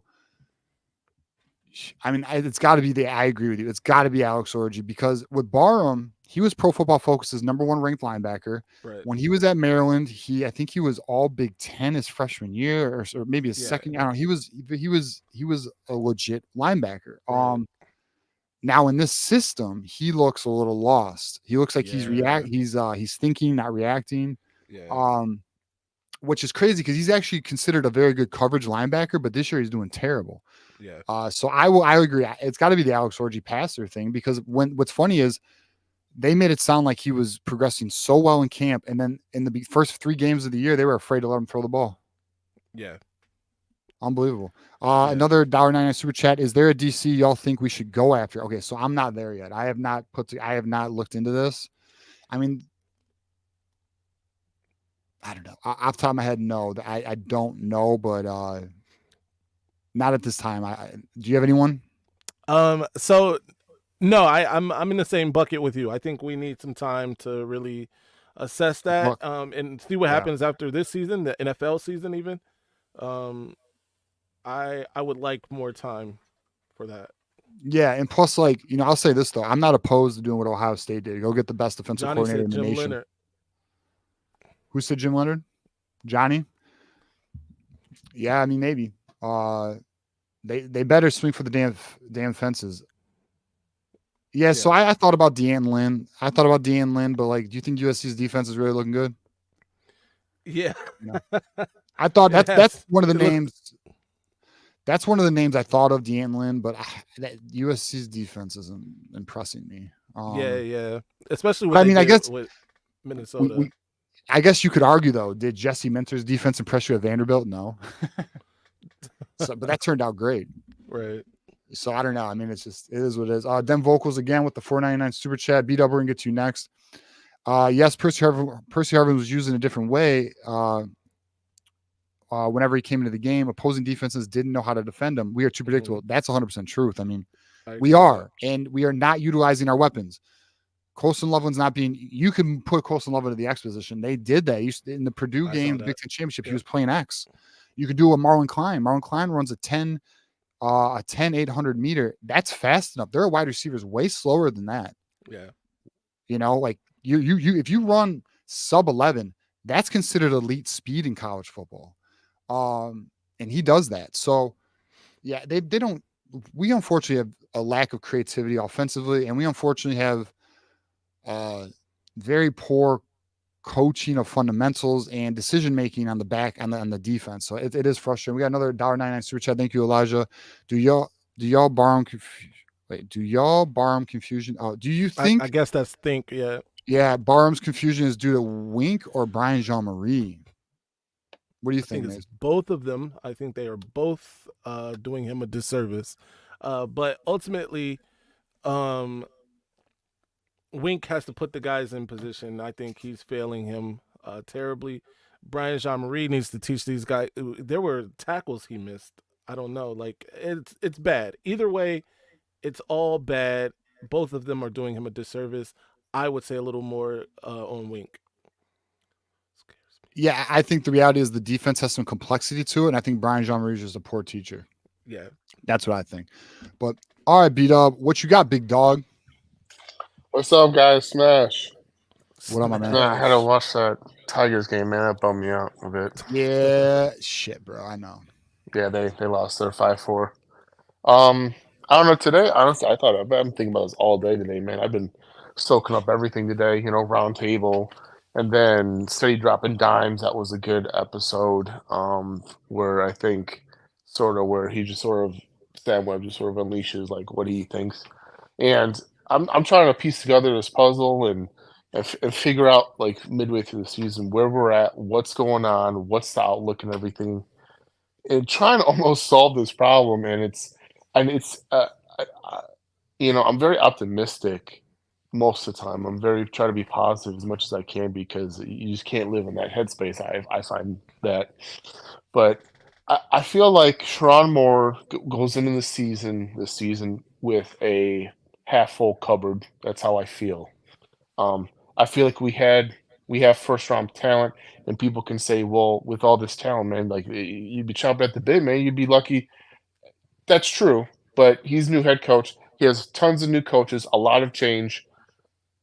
Schedule didn't pan out to be conducive for taking it easy, right? So, it's just not smooth. It's not looking great, right? And I would put most of this blame. Shit, that's a hard one because there's technically there is 4 players right now, right? Or 4 positions technically. Specifically, there's 4 positions right now that are causing us games, game after game after game. Is 4, right? And where are those 4? Easy. Quarterback. Okay, that's 1. 2, right tackle. 3, slot corner, right? Zeke Berry's trash. I'm sorry. And then our second corner number 2, right? Those 4 cost us games. Now, if you want to tack on our safeties or anybody in the back end trying to say a fucking word in the back end, that would be great. I understand people's like wink, wink, wink, wink, wink. Like I'm gonna be honest. I was sort of upset today after Sam was like, "It looks like we gotta dumb it down." I'm like, "So you're telling me we got a bunch of fucking retards on our team? Is that what you're telling me?" It's not clicking in my head. It's not clicking in my head. I understand dumbing it down, dude. I do, and that's fine. Yeah. That's fine, right? Let's dumb it down to fucking 3rd grade, dude. I don't give at this point. I really don't give a fuck. But at the end of the day, it's on the coaches. Okay, I'm seeing Morgan, dude. This guy has got to do something, dude. Like your guys are sucking, dude. I don't know what type of technique we're teaching these guys or whatever. You got Zeke Berry out there looking like I understand Mike Sainristil is on another level. Okay, I totally get that. You don't have to be that good, man. But man, dude, pull your head out your fucking ass, dude, and know how to execute some plays out there, man. Like I understand, like Wink has to call plays, right? And yes, he does resort to blitzing sometimes to try to get to quarterbacks because he feels like maybe back end isn't gonna cover for that long. Okay, so he resorts to some shit. But at the end of the day, it's on Morgan to coach up his DBs and his safeties, right? And it's on Brian to coach up the linebackers, which I think Barham, just coverage wise, just is not that great. But he's a good rusher. So, he was known as a very good coverage linebacker at Maryland. So, like, I get that. It's speed up. But people are like the scheme's complicated. But the scheme's been the same thing. And yes, you have new players coming in, and that's fine. I totally understand that. But All right, B-Dub. No. B-Dub, you know what I think? I think you are a little stressed out, bro. I think you're a little frustrated. I get it. Hey, listen, I'm frustrated too, bro. I get pissed. I'm frustrated, but I feel like people are putting like the heat on certain people, and I feel like I'm gonna be honest, there are some excuses to some of this stuff. You have to overcome that stuff. I totally get that. Well, all right, but hold on. So, So since week 2, and we talked about this on our show, me and John talked about this on our show. Yeah. There has been apparently a complexity to the back end of this defense. And the reason why is because the terminology is not the same. And also some of the concepts are different. So it's almost like these guys are learning a new thing. And the problem is there's a lot of, from my understanding, there's a lot of, you have to make the right read. And then you go into then you get into the correct position. Like that's from what I'm on. And like they have to be able to read this shit. Now, also, there's a Twitter account out there. It's #. He does a lot of film breakdowns. I follow him too. Yeah. Have you seen his film breakdown on the DBs where he's highlighting that these dudes are trying to communicate with each other before the ball is snapped? They have no idea what the fuck they're doing, bro. They're lost. They have no idea what they're seeing. That's on the coaches, bro. Because these players, very players, Makari Page, Will Johnson, even Jair Hill last year towards the end of the year, they weren't playing like this. Ernest Hausman missing tackles this year, taking poor pursuit angles. He didn't do that last year. In my opinion, I don't think it's on the players. Now, granted, don't be wrong. There is some responsibility to be had. Like, you got to step up and you got to learn, bro. But at the same time, I really think, and there's a reason why we are ranked 115th in the nation on pass defense. I think Brian Jean-Marie, Wink Martindale are doing a very poor job of teaching this back end of this defense. But see, that's Morgan, though. Isn't it like we're totally forgetting him? I feel like he deserves right now the most heat. I think at the end of the day, Martindale is calling plays. He's just calling plays. Do you know why he doesn't bear whatever. All right, go out and just do it. Do you know why that makes sense? Because my thing is, because people say, okay, we stop putting people in the best positions. I totally understand that, the cover zero. Okay, I get that. Whatever. Nonetheless, moving on to just regular ass fucking plays to where he's calling it and they can't execute it. So now maybe I'll give some lashback to that. Maybe it's on him during practice. If they can't execute this enough, we're not running these defensive plays. Maybe he's taking some leniency there. So I think they'll get it. Here's something on Sharon Moore, though. We heard this early in the year. Me and John heard this. And then Sam Webb confirmed it. We brought it to you guys, and Sam Webb confirmed this shit. Sharon Moore was running practice, and when they would make mistakes, he kept going with the practice script. He didn't. And then Sam Webb clarified. So Sam Webb clarified this. He said Jim Harbaugh had an approach where if the players made a mistake, they would keep running the play until they got it right. Sharon Moore was actually pushing through and just going through the practice script. He was not making sure the players got it down. I think you're seeing that on the field. Now, I know you were talking about that. I don't know if it pertains so much to defense as it did offense. I would assume so. I can't imagine it's just offense. I mean, but I will agree. I'm assuming on that, but I would assume it's not. Because to me personally, let's just be honest. To me personally, if your DBs are just playing like trash, like Zeke Berry is no doubt a liability. When I saw who was out, man, I was like, there better be zero fuck ups, dude, or we're toast because there's no backups. there was no Big Burrows and there was no Hall. So I was like, shit, dude. I mean, we better get it together, and it didn't happen. So I see it more as a Morgan problem. I see it Morgan and a Brian problem more than a Wink problem, quite honestly. Maize, I'm gonna get you. All right, Maize, go. I think it's a huge Wink problem. I think here's the thing, like week to week, the problem is week to week, it's a different person. Because, this week it just happened to be Zeke Berry and Jair Hill got caught a couple of times, right? But, last week it wasn't them, right? They played pretty well, or 2 weeks ago, right? So I just think week to week, it's like pick who's going to be consistency, on, right? Yeah. Makari Page. Now it's happened to him maybe more times than it's not this year, but I don't necessarily think it's. I do think obviously Morgan has to be better, but I think Wink has to be better. Like TJ was saying, Brian Jean-Marie has to be better. Okay, Those guys I think I are want to first on the challenge chopping that block. then. So what would change though? That'd be my challenge. Like how I see it is, if I'm the CEO of a defense, I Yeah. expect you as a coach to get what I need to get done properly. I need your players because I think that's totally about Right. coaching, right? Is how much information can you get into your players' heads so they Mhm. can understand it and execute it, right? And if they can't do that, then maybe you're not doing a very good job of doing That's that. fair. So now, That's fair. if all I'm doing as a CEO of as these DC and calling a play, and I got cornerbacks and DBs and safeties just out of position and not knowing what they're doing.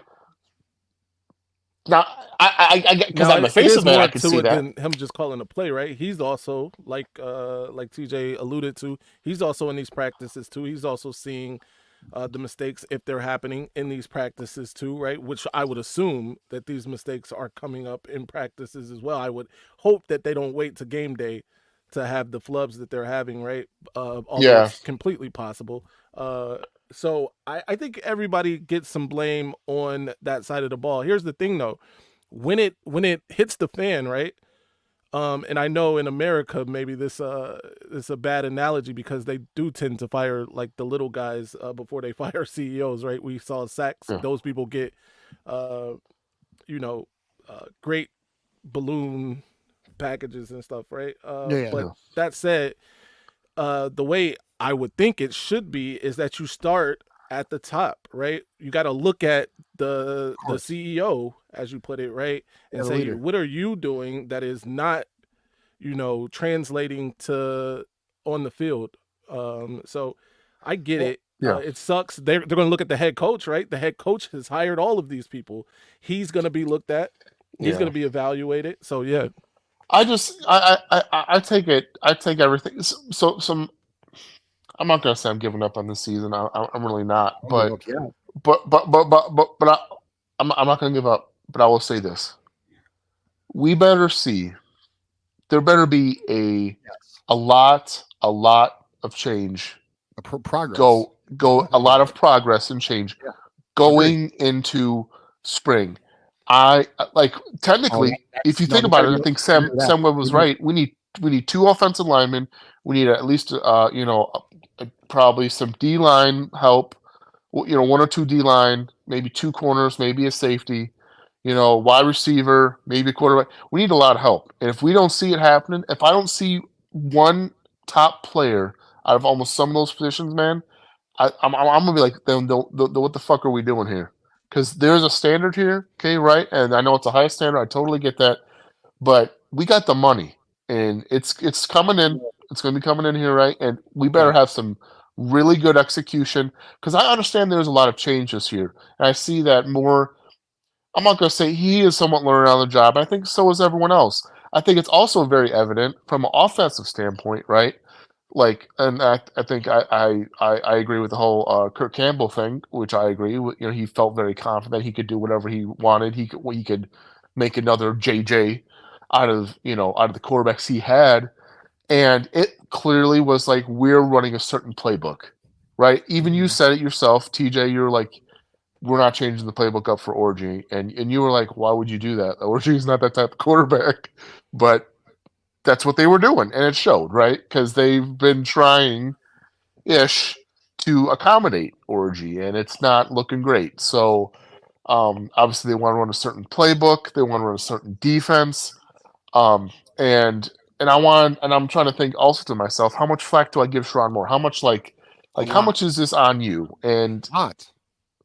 I would say it is somewhat a decent amount, I but mean, I am definitely let down. what do you think? Let me ask you this: do you think he wasn't the one to say let's not get aggressive with a quarterback? He I makes don't know. calls. I can't recall because there was so much going on. I was taking in so much information from all He different became the coach in facets. February, man. February. I didn't know what type of window we had He to could have got when one in it April. He could closed have. and how much time. I Listen, I don't know. listen. He didn't get aggressive with wide receiver in the portal. And he knew that was an issue. Here's one that blows my mind. Yeah, We true. knew this show was talking about this all April. Right tackle was a concern. Yeah, We knew, but that's true. I didn't know it would be this bad. But we knew, we were hearing from Camp Intel that right tackle was an issue. They didn't go get one, and it's like, well, there wasn't anything in the portal. You know, Yeah. we've already gone over that. That's you make it happen. I know, correct. But then again, I thought it was also financially we didn't know where we were at either No, that's until true. we progressed. No, there's so that's true. Sharon inherited an NIL situation that was years behind the rest of the competition, and not only that, that's what I'm saying. And a recruiting department that is years behind Correct. the competition. Correct. That is true. That's fair as hell. So that's how I saw it. Like, okay, quarterback position, that's on Harbaugh. Recruiting in general, on Harbaugh. It is. That's why I said cupboard half full, right? We have some talent, but it's obviously what we lack in doesn't help.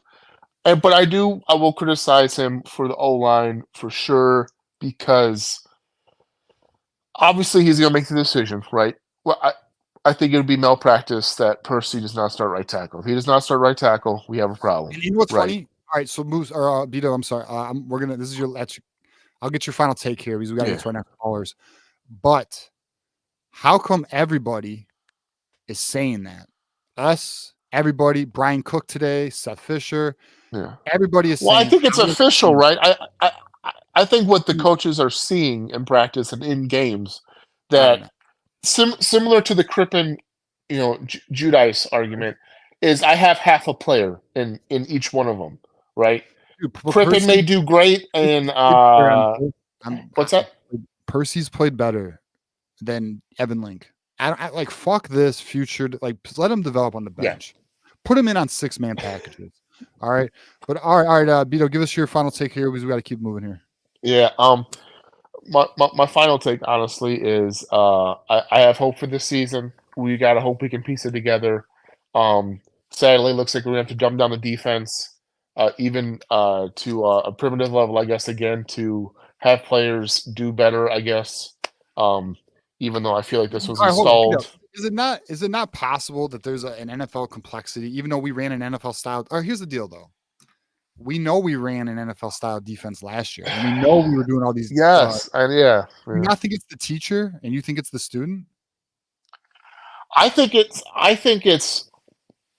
No, what I honestly think it is if Wink is running a similar verbiage, whatever, okay, to McDonald and Minter, but the coaches that are coaching it are not there anymore, and they've moved on, and we have new coaches now trying to teach Ravens style defense. Is that all on Wink? I don't think so. I personally don't think so. I think that's on the coaches. I think it's on the players' coaches personally. That's how I see it. I think that's on Morgan to get the job done. That's on Marie to get the job done. D-line's D-line, but because that's great. But it's those two coaches that I feel like aren't doing what they need to do to teach the Ravens scheme of Wink. That's just how I see it. If it's somewhat similar, okay, the kids' verbiage may be a little bit different, but they're still in the similar system. So that's just how I see that. Okay. But all right. Well, all right. But yeah, all right. Last thing I'll say though, you want to know why Lamar Morgan doesn't get any heat? Yes, that's what I want to know. That's my biggest thing. I'll tell you, because he's recruiting at an elite level, and he may be pulling Finney from Oregon right now, Brandon Finney. So, who's a top 100 recruit who's going to be visiting Michigan soon. So that's why he's got Ivan Taylor. He's recruiting at an elite level, and quite honestly, there's a lot of issues, not just the DBs. I mean, but all right, B-Dub, how about this? We'll talk next week. All right. Just bring that same energy, bro. Bring that same energy. I'm gonna bring the same energy. I just, I'm definitely optimistic. I think we can try and get it done. I think Tuttle gives us a shot, quite honestly, because he's just poor old man JJ. Quite honestly, literally old man JJ. What? So we'll see if he holds up. He's old man. Yeah, JJ. Like if JJ got beat up in the NFL for 5 years and had maybe one bad knee or something, I think Tuttle's out there bro, dude, I think I got some moves. I think I can throw a ball. like you Right. show some moves, but we'll see. We'll definitely see. It's No up doubt. their And I'm alley. behind Tuttle 1000%. So I gotta. He's over in Hey, JJ. guess who signed up to the fan club? This guy. Right. I got the This leader of the guy. fan club on the line, bro. I I got the found leader. Keith, man. I Right. called Keith. I was like, sign me up. Yeah, me too. We're all in. That's so. Keith built the fan club, and we're all in it now. It's hilarious. All right, D-Dog. We'll get Oh. all right. All Go right, Blue. bye. Smash guys, go blue. Go Blue. All right, let's knock out these super chats here. We are actually almost at 2 hours, and we shouldn't have gone 2 hours. But Michigan Nation, we love you guys.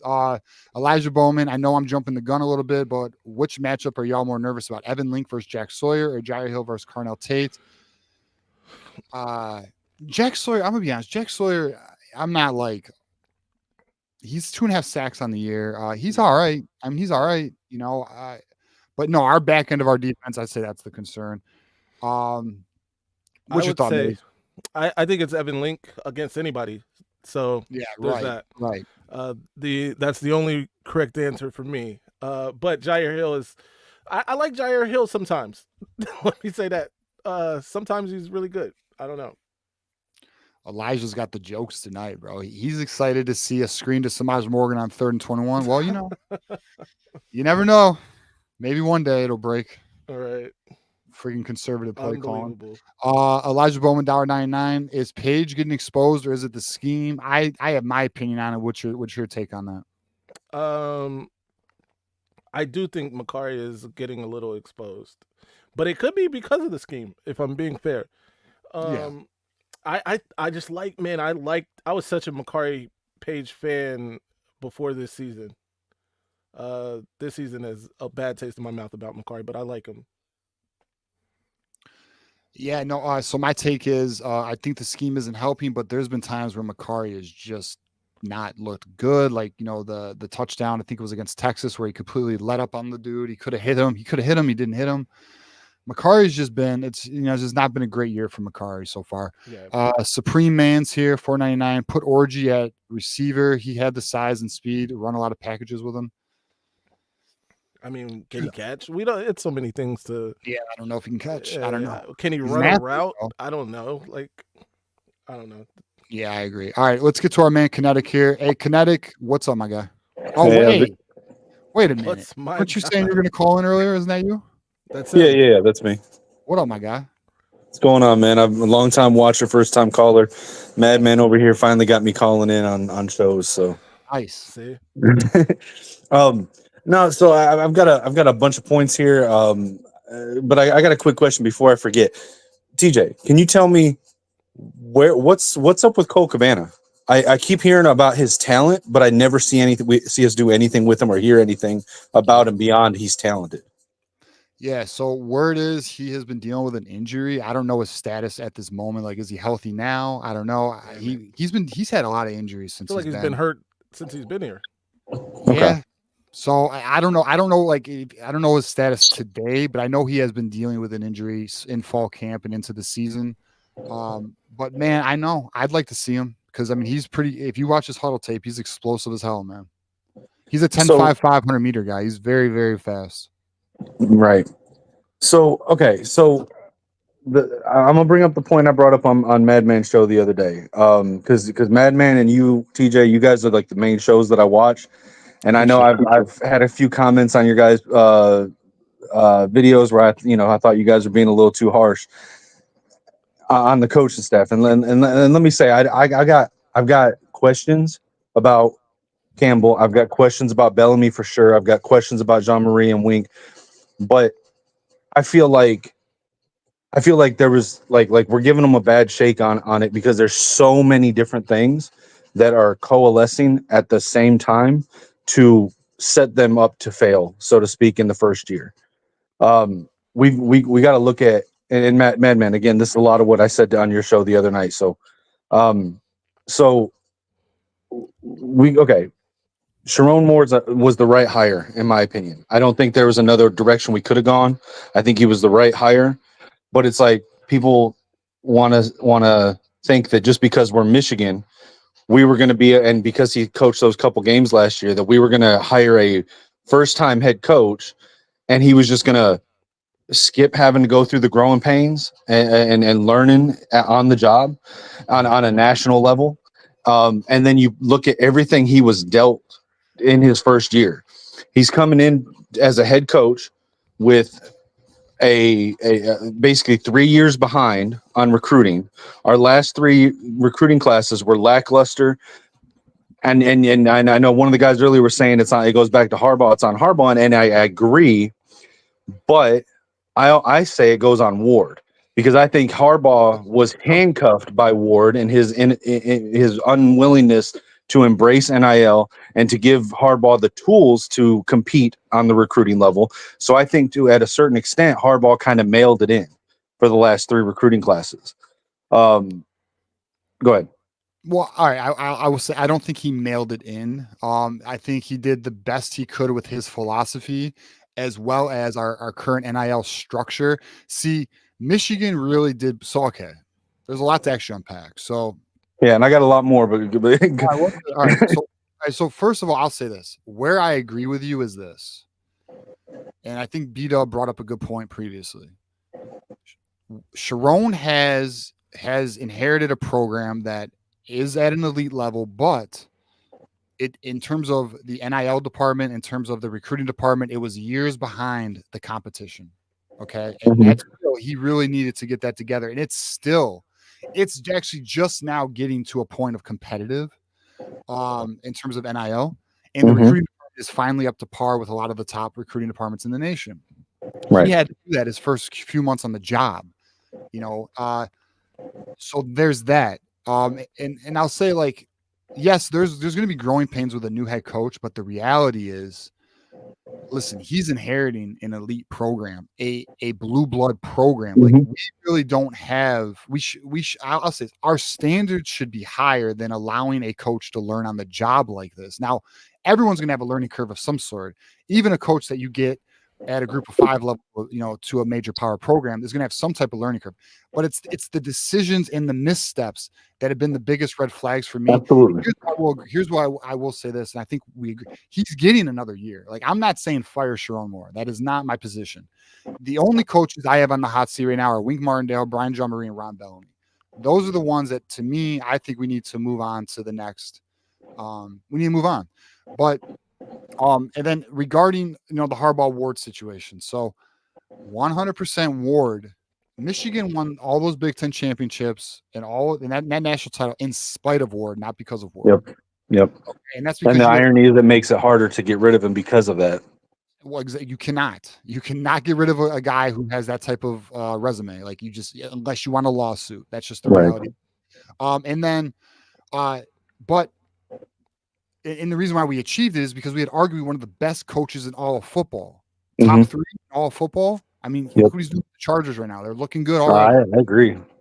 So that's the reality of that situation. And look, Ward, we're gonna find out next year about Ward, okay? And then, but in terms of recruiting, the last 2 classes were limited, and the reason why they're limited is we were not getting elite players because we were not competitive. And now Sharon has got a more competitive space, but the reality is now that we're more competitive, the problem is, look at the performance on the field. Now the performance on the field is not meeting the level of competitive NIL, and now we're still hovering around top 15. And and I'll be honest, here's where I'm a little discouraged. The current targets we're targeting to fill out the remainder of the class, outside of a couple flip targets who do look nice, I'm not very intrigued. They're just depth. Yeah, they're depth and probably going to transfer out in 2 years because they're not going to play, right? And unless they're just committed to the degree, and so that's kind of where I'm at. So, like, I'm not fire Sharon Moore, but I am saying I am concerned with his miscalculations, especially the quarterback position, the wide receiver position, and his stubbornness with forcing Donovan Edwards and Evan Link. And then his complete trust in Wink Martindale, which I understand, but like that's looking a little suspect right now. Now I don't put that on him. I do put all the other ones on him though. So you got to. So looking at what he inherited. So he came in with having that as the last 3 years recruiting class and what we've got to work with. He came in now. We talk and I was giving Madman grief about this. You know, the Honda McCord stuff and the winter portal. I mean, correct me if I'm wrong, but most of the big targets outside of Barham and Preby, I think, they were all committed to other places before we even played in the Natty. And you look at I mean, DeBoer was hired at Alabama before Harbaugh even said he was leaving, and there wasn't a good quarterback in that winter portal that was going to even look at coming here when they didn't know what JJ was doing or who was going to be the coach, right?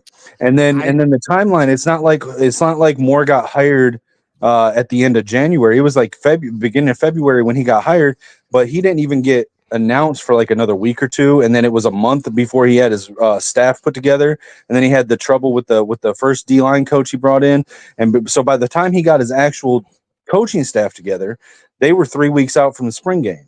So then they come in with a shortened spring camp, right? And they're trying to evaluate for going up to the spring game, and then you got the spring portal.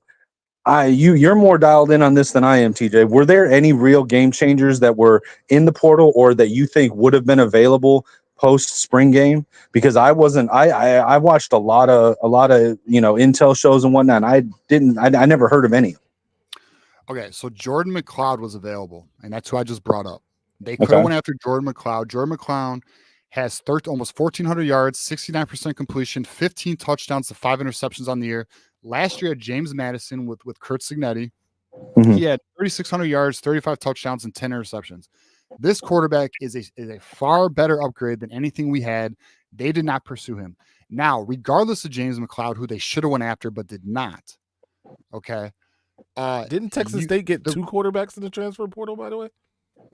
I'm sorry, what was that? Let me ask a question on that, because like when he was available, because again, trying to remember the timeline, you might know better than me, but he was available in April, but we didn't get the NIL on board until June. No, we worse did. than No, Texas State? it was actually in motion in March. Okay, so Sharon actually had, the access to that for the beginning of the spring portal, because I don't remember hearing anything about it till like end of May, early June. Yes, we were offering high school recruits and portal players money in April. That's how we landed Nate Marshall. I think it was like April. When did we land him? Let's look at so we landed Nate Marshall. That was after the spring game. The spring game was the 20th of April. Oh shoot! Not Nate Mathers. Who the hell is that? Did anyone know Eminem had a brother? I didn't know. So he committed to Michigan on April 22nd. So the portal, I believe, opened or it closed the April 20th, but Michigan had the financial capabilities in April. In March is when everyone became aligned. They chose, and then on top of that, but let me just also say this, Kinetic. Yeah. The reality is this, and I have stressed this on our channel. You make phone calls to get players in the portal. That is how this works, and he did not. Well, but my point goes to how much time and did they have up to that point between when he was actually able to get into spring camp, which started late in and of itself, get his coaching staff in, figure out their direction, and evaluate their quarterbacks to know before these like that quarterback right there or some others were no longer options, to know that what we had. Well, so that's the thing is, so here's the thing though, spring ball was already in action and the portal was still there and they did not make a move. We knew Andrew Gentry was having issues in spring ball. That was reported. Right. We had that on our channel. They didn't go. I remember that. We knew the wide receiver, their solution to the wide receiver room was CJ Charleston and Amarion Walker. That was their solution. And then they decided to sit on their hands at quarterback instead of bringing in competition. That's on the coaching staff, man. Didn't we go after that Indiana wide receiver this last portal season and he decided to return to Indiana? It's the same guy. We're going after him again now. Same guy. Yeah. Okay. Because who else was available? Because I don't remember anyone but him and the Penn State receiver. there was him, there was the Arizona kid, Arizona State kid. But regardless, it doesn't but again, you contact the kids' agents or their trainers or their coaches. You start talking and then being like, hey, like, and I already mentioned this player's name, so I'm not going to mention. There was you're good. an SEC. There was an SEC running back who was highly touted, who Michigan was in talks with before the portal ever opened in December to Right. try and get him to come to Michigan, and they gauged interest with him, and he chose to go to a different school. Okay, Yeah. because they offered way more than we did, and that's just how it goes. Like Michigan, like Zavada, for example, Dominic Zavada, our kicker, he didn't just come here because Right. like he came here because we reached out to him when he was at Arkansas State. And that happened after the spring game when we realized we didn't have a kicker, right? That's exactly my point. They realized they had an issue, and so they went and they found a solution. And look, they got an excellent NFL caliber kicker. You could have did this with wide receiver. You could have did this with quarterback. You definitely could have did it with right tackle. They didn't. Like Michigan chose to be very. Now here's where I will agree with you. It's not that we had unlimited money though. Right. Like, well, how much did Sharon Moore know that he had coming in the NIL at that point? Because it was all happening at that time. So how much of that was confirmed for him? He did not know, because that's not how it works. Nothing's guaranteed to you. Like, I remember there was a donor in April who gave him like $2 million. Like, how's he going to know? You're not going to know that donor's going to even want to do that. Like, there's an article right now that came out with Dusty May, and he's talking about NIL, and he's talking about how the very first thing he did was he went on a nationwide tour with all the donors, and he made sure he reached his goal for year one, because he says even they're where they're at right now is not good enough. He even says that. He said they met their goal for year one, and then after they met that goal, and I appreciate Dusty May for being so transparent about this, because most coaches are not. Right. He said, after we met our goal, then we began recruiting, because until you get NIL, you're not going to have success.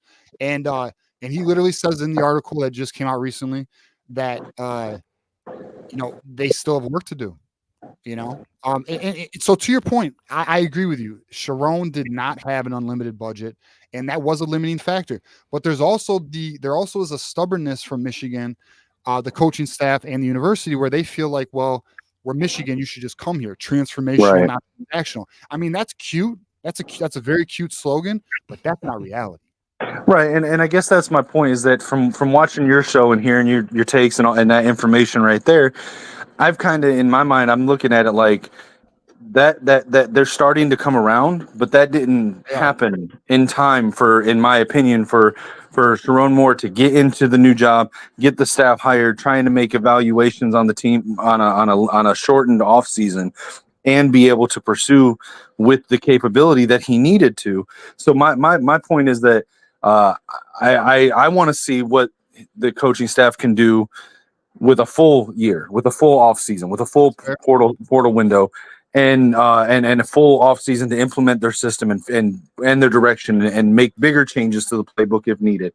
And like I said, I'm not saying they're perfect. I've got questions about the play calling. I've got questions about being adjusting the playbook.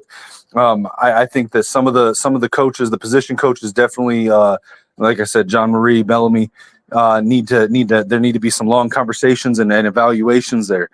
But I'm not ready to say, like, for even Wink. I like Wink's defense. My thing with Wink is I'm not going to defend the zero blitzes at bad times. Like that's that. But outside of that, a lot of times I like the play call, and then it's like the players are out of position, or something like happens where they're slipping on the field, or they're gassed because of our strength and conditioning, or is that, and how much of that is on the strength and conditioning versus how much of that is on our offense can't stay on the field and they're getting gassed, and on top of that, the lack of depth compared to what we had last year, and we're expecting them to play like last year. So I think that's a fair point, Maize. What's your thoughts? Yeah, I mean, we talked about this on my channel before. I think it is a fair point, right? The offense isn't doing the defense any favors with not being able to sustain drives this season. That we know that. At the same time, the timing of some of these, like you said, zero blitzes, is mind-boggling and head-scratching. There are like times people are out of position, but it's hard to tell if I like the play honestly if people are consistently out of position. You know what I mean? Especially in all 22, like some of this comes uh you get to see it from a different perspective, but in real time it looks like a bunch of bad calls, right? And that's not necessarily fair to everyone, but the bottom line is everybody needs to be better, from the Right. players to the coaches. We know that for sure. Ron Bellamy's been here a long time. I don't know how much more evaluation we need. Right.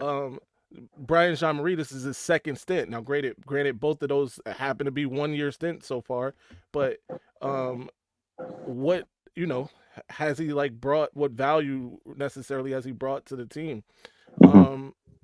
A guy like Wink Martindale, this is his first. This is his first time with the team, but again, was touted all year. He tooted his own horn about being the architect of this defense, Right. and all of that, and and if you remember preseason, how some of the things he was saying were, we're not changing a bunch of stuff, maybe some terminology, maybe a few things here. He's gonna add his little wrinkles here and there, but it looks completely different.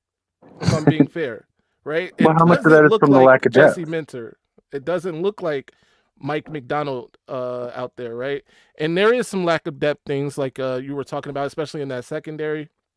But I also think we're getting adequate pressure with 4 guys, Right. right? If you look at the top 10 on pressures, guys like Josiah Stewart and Mason Graham are still on there in the top 10, right? So, and those guys are linemen. So if we're getting that sort of Yeah, pressure with these Esposito's killing it, linemen, I think. then yeah, and I think he's the best right now in terms of like the position coaches. But yeah, so I think there's a lot that goes into it. I think you hit some great points, including like the offense not doing the defense favors. Well, and actually, I want to ask TJ a question I asked you the other day, Maze Madman.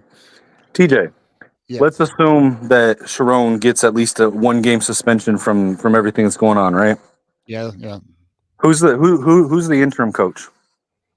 It's probably Kirk Campbell. Damn it. This is would excellent you news. want to be who would you put up to be the interim coach? Because I know it's not Kirk Campbell. I mean, who would it be though? I mean, I feel like It's got to unfortunately, be one of those coordinators, unfortunately. definitely right? not Wink. Exactly. I mean, can I be real? We don't have a good option. Yeah. But no, I mean, I just, so, and this kind of leads to another question. You mentioned D'Anton Lynn earlier. My original thought when we brought in Wink, and he actually surprised me because I didn't think he was going to be into recruiting at all. And from what I understand, he actually kind of jumped into it, which is kind of cool.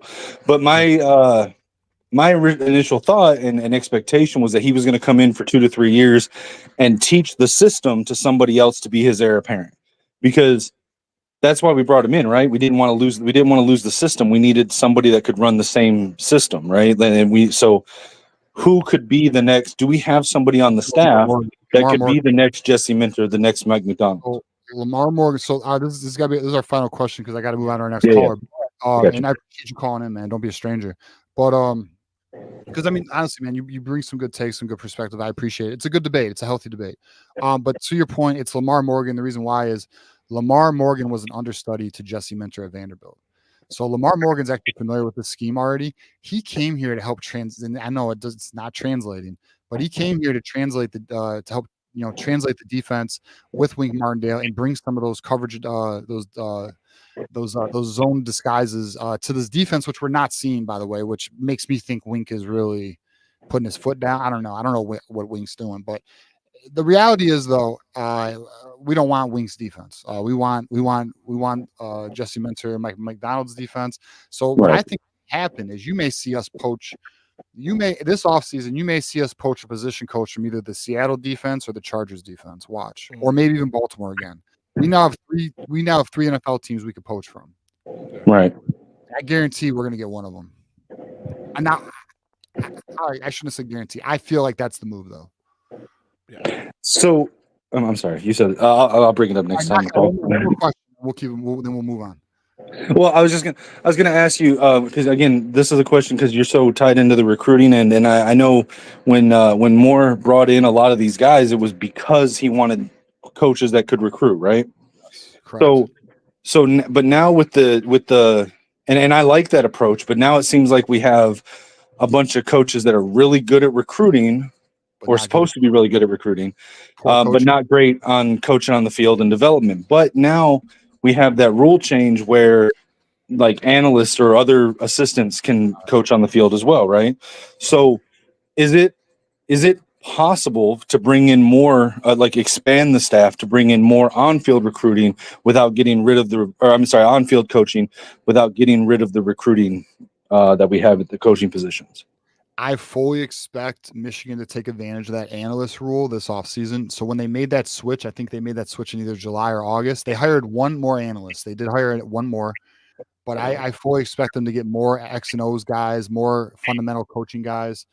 And I do think you'll see that evolve in Michigan. I don't think teams around the nation have used that to their advantage yet, but they will. We have like the contract, I think. When's the cable contract going to? Is it this year? I think it's 2025 when revenue sharing starts. Right. They're about to have tons of money. So you'll see that pick up. Cool. All right. Well, I appreciate the time. I appreciate you guys having me on, and I'll call in again on later shows, man. Man, don't be a stranger, bro. Shout out to you, man. So go blue, my friend. Go blue. All right. So the next caller is the leader of our Jack Tuttle fan club. I could not disrespect him and not take this call. Keith may not know this, but I was going to do no more callers. That was supposed to be our last caller. We are actually over. We're on to hour 3 right now. We shouldn't even be doing that. But I love this show. I love our community. I love Wolverine Nation. I enjoyed talking with my man, Maize Madman. And I cannot leave Keith on the line. What is up, Keith? How you doing, man? Oh, it's good to talk to you guys. Hey, it's good to have you here, man. Yeah. All right. First point, I want to talk about Tuttle some more. Yep. Tuttle came in and it started started on fire, and he looked like what we needed. And then after that, he dropped off and was kind of quiet. I think this is explained by the 80-20 rule that the starter gets 80% of the reps and the backups split the remaining 20%. And for those that say the starter should get more, as we all know, starters are one hit away from backups are one hit away from being in the game.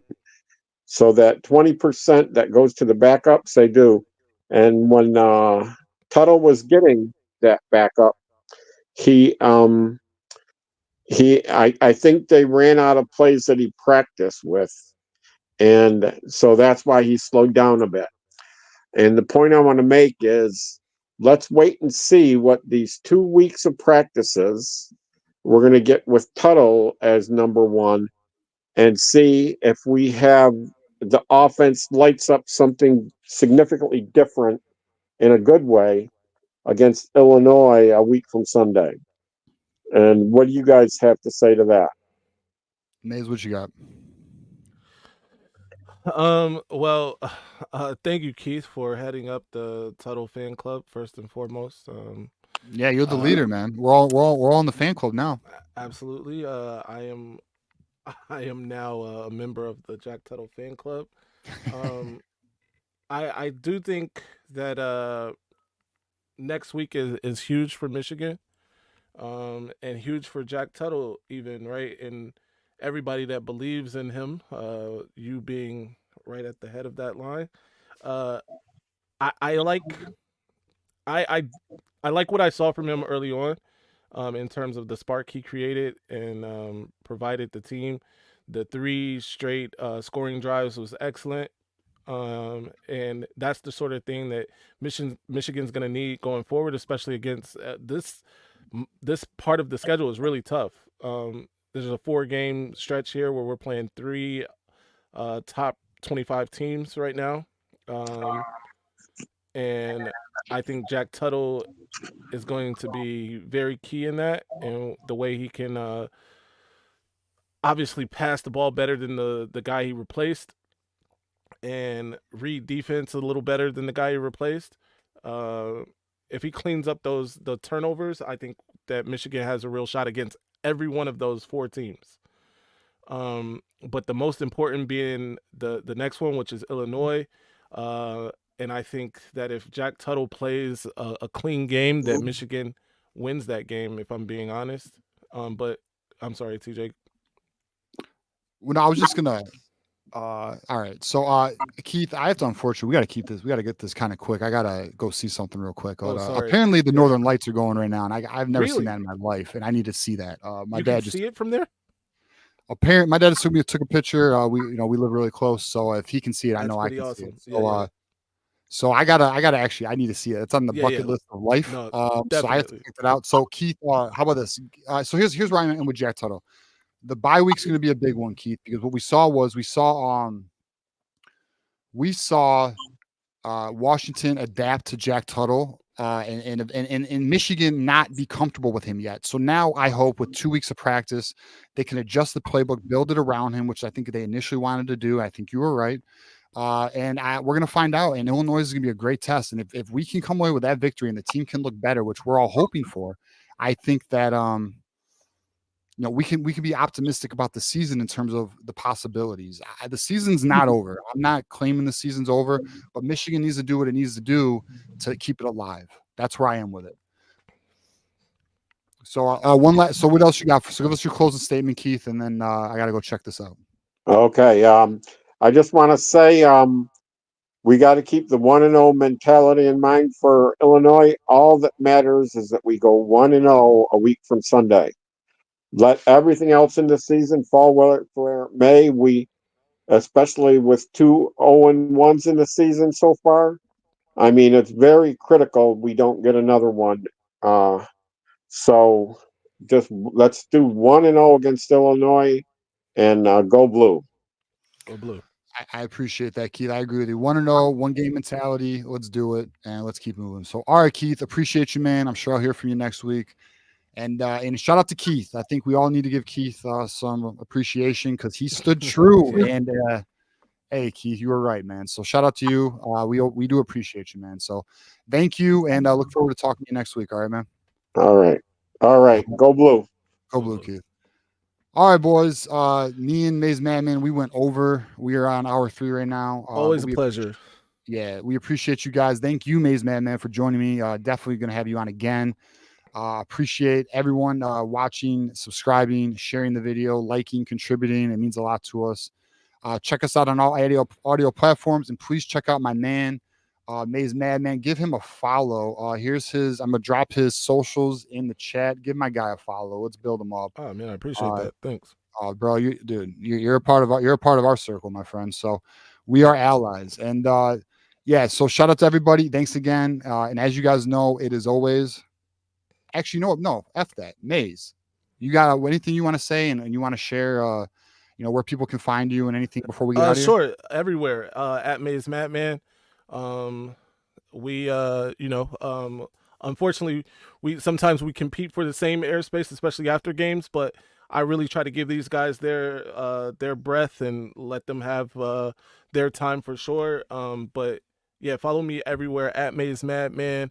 And thank you again to TJ, John, for considering me to come on the show. Look forward to doing some work with you guys in the future. Absolutely. Zero consideration either because it's a must have. But all right, boys. Appreciate it. We are signing out. As you guys know, it is always go blue. Go blue.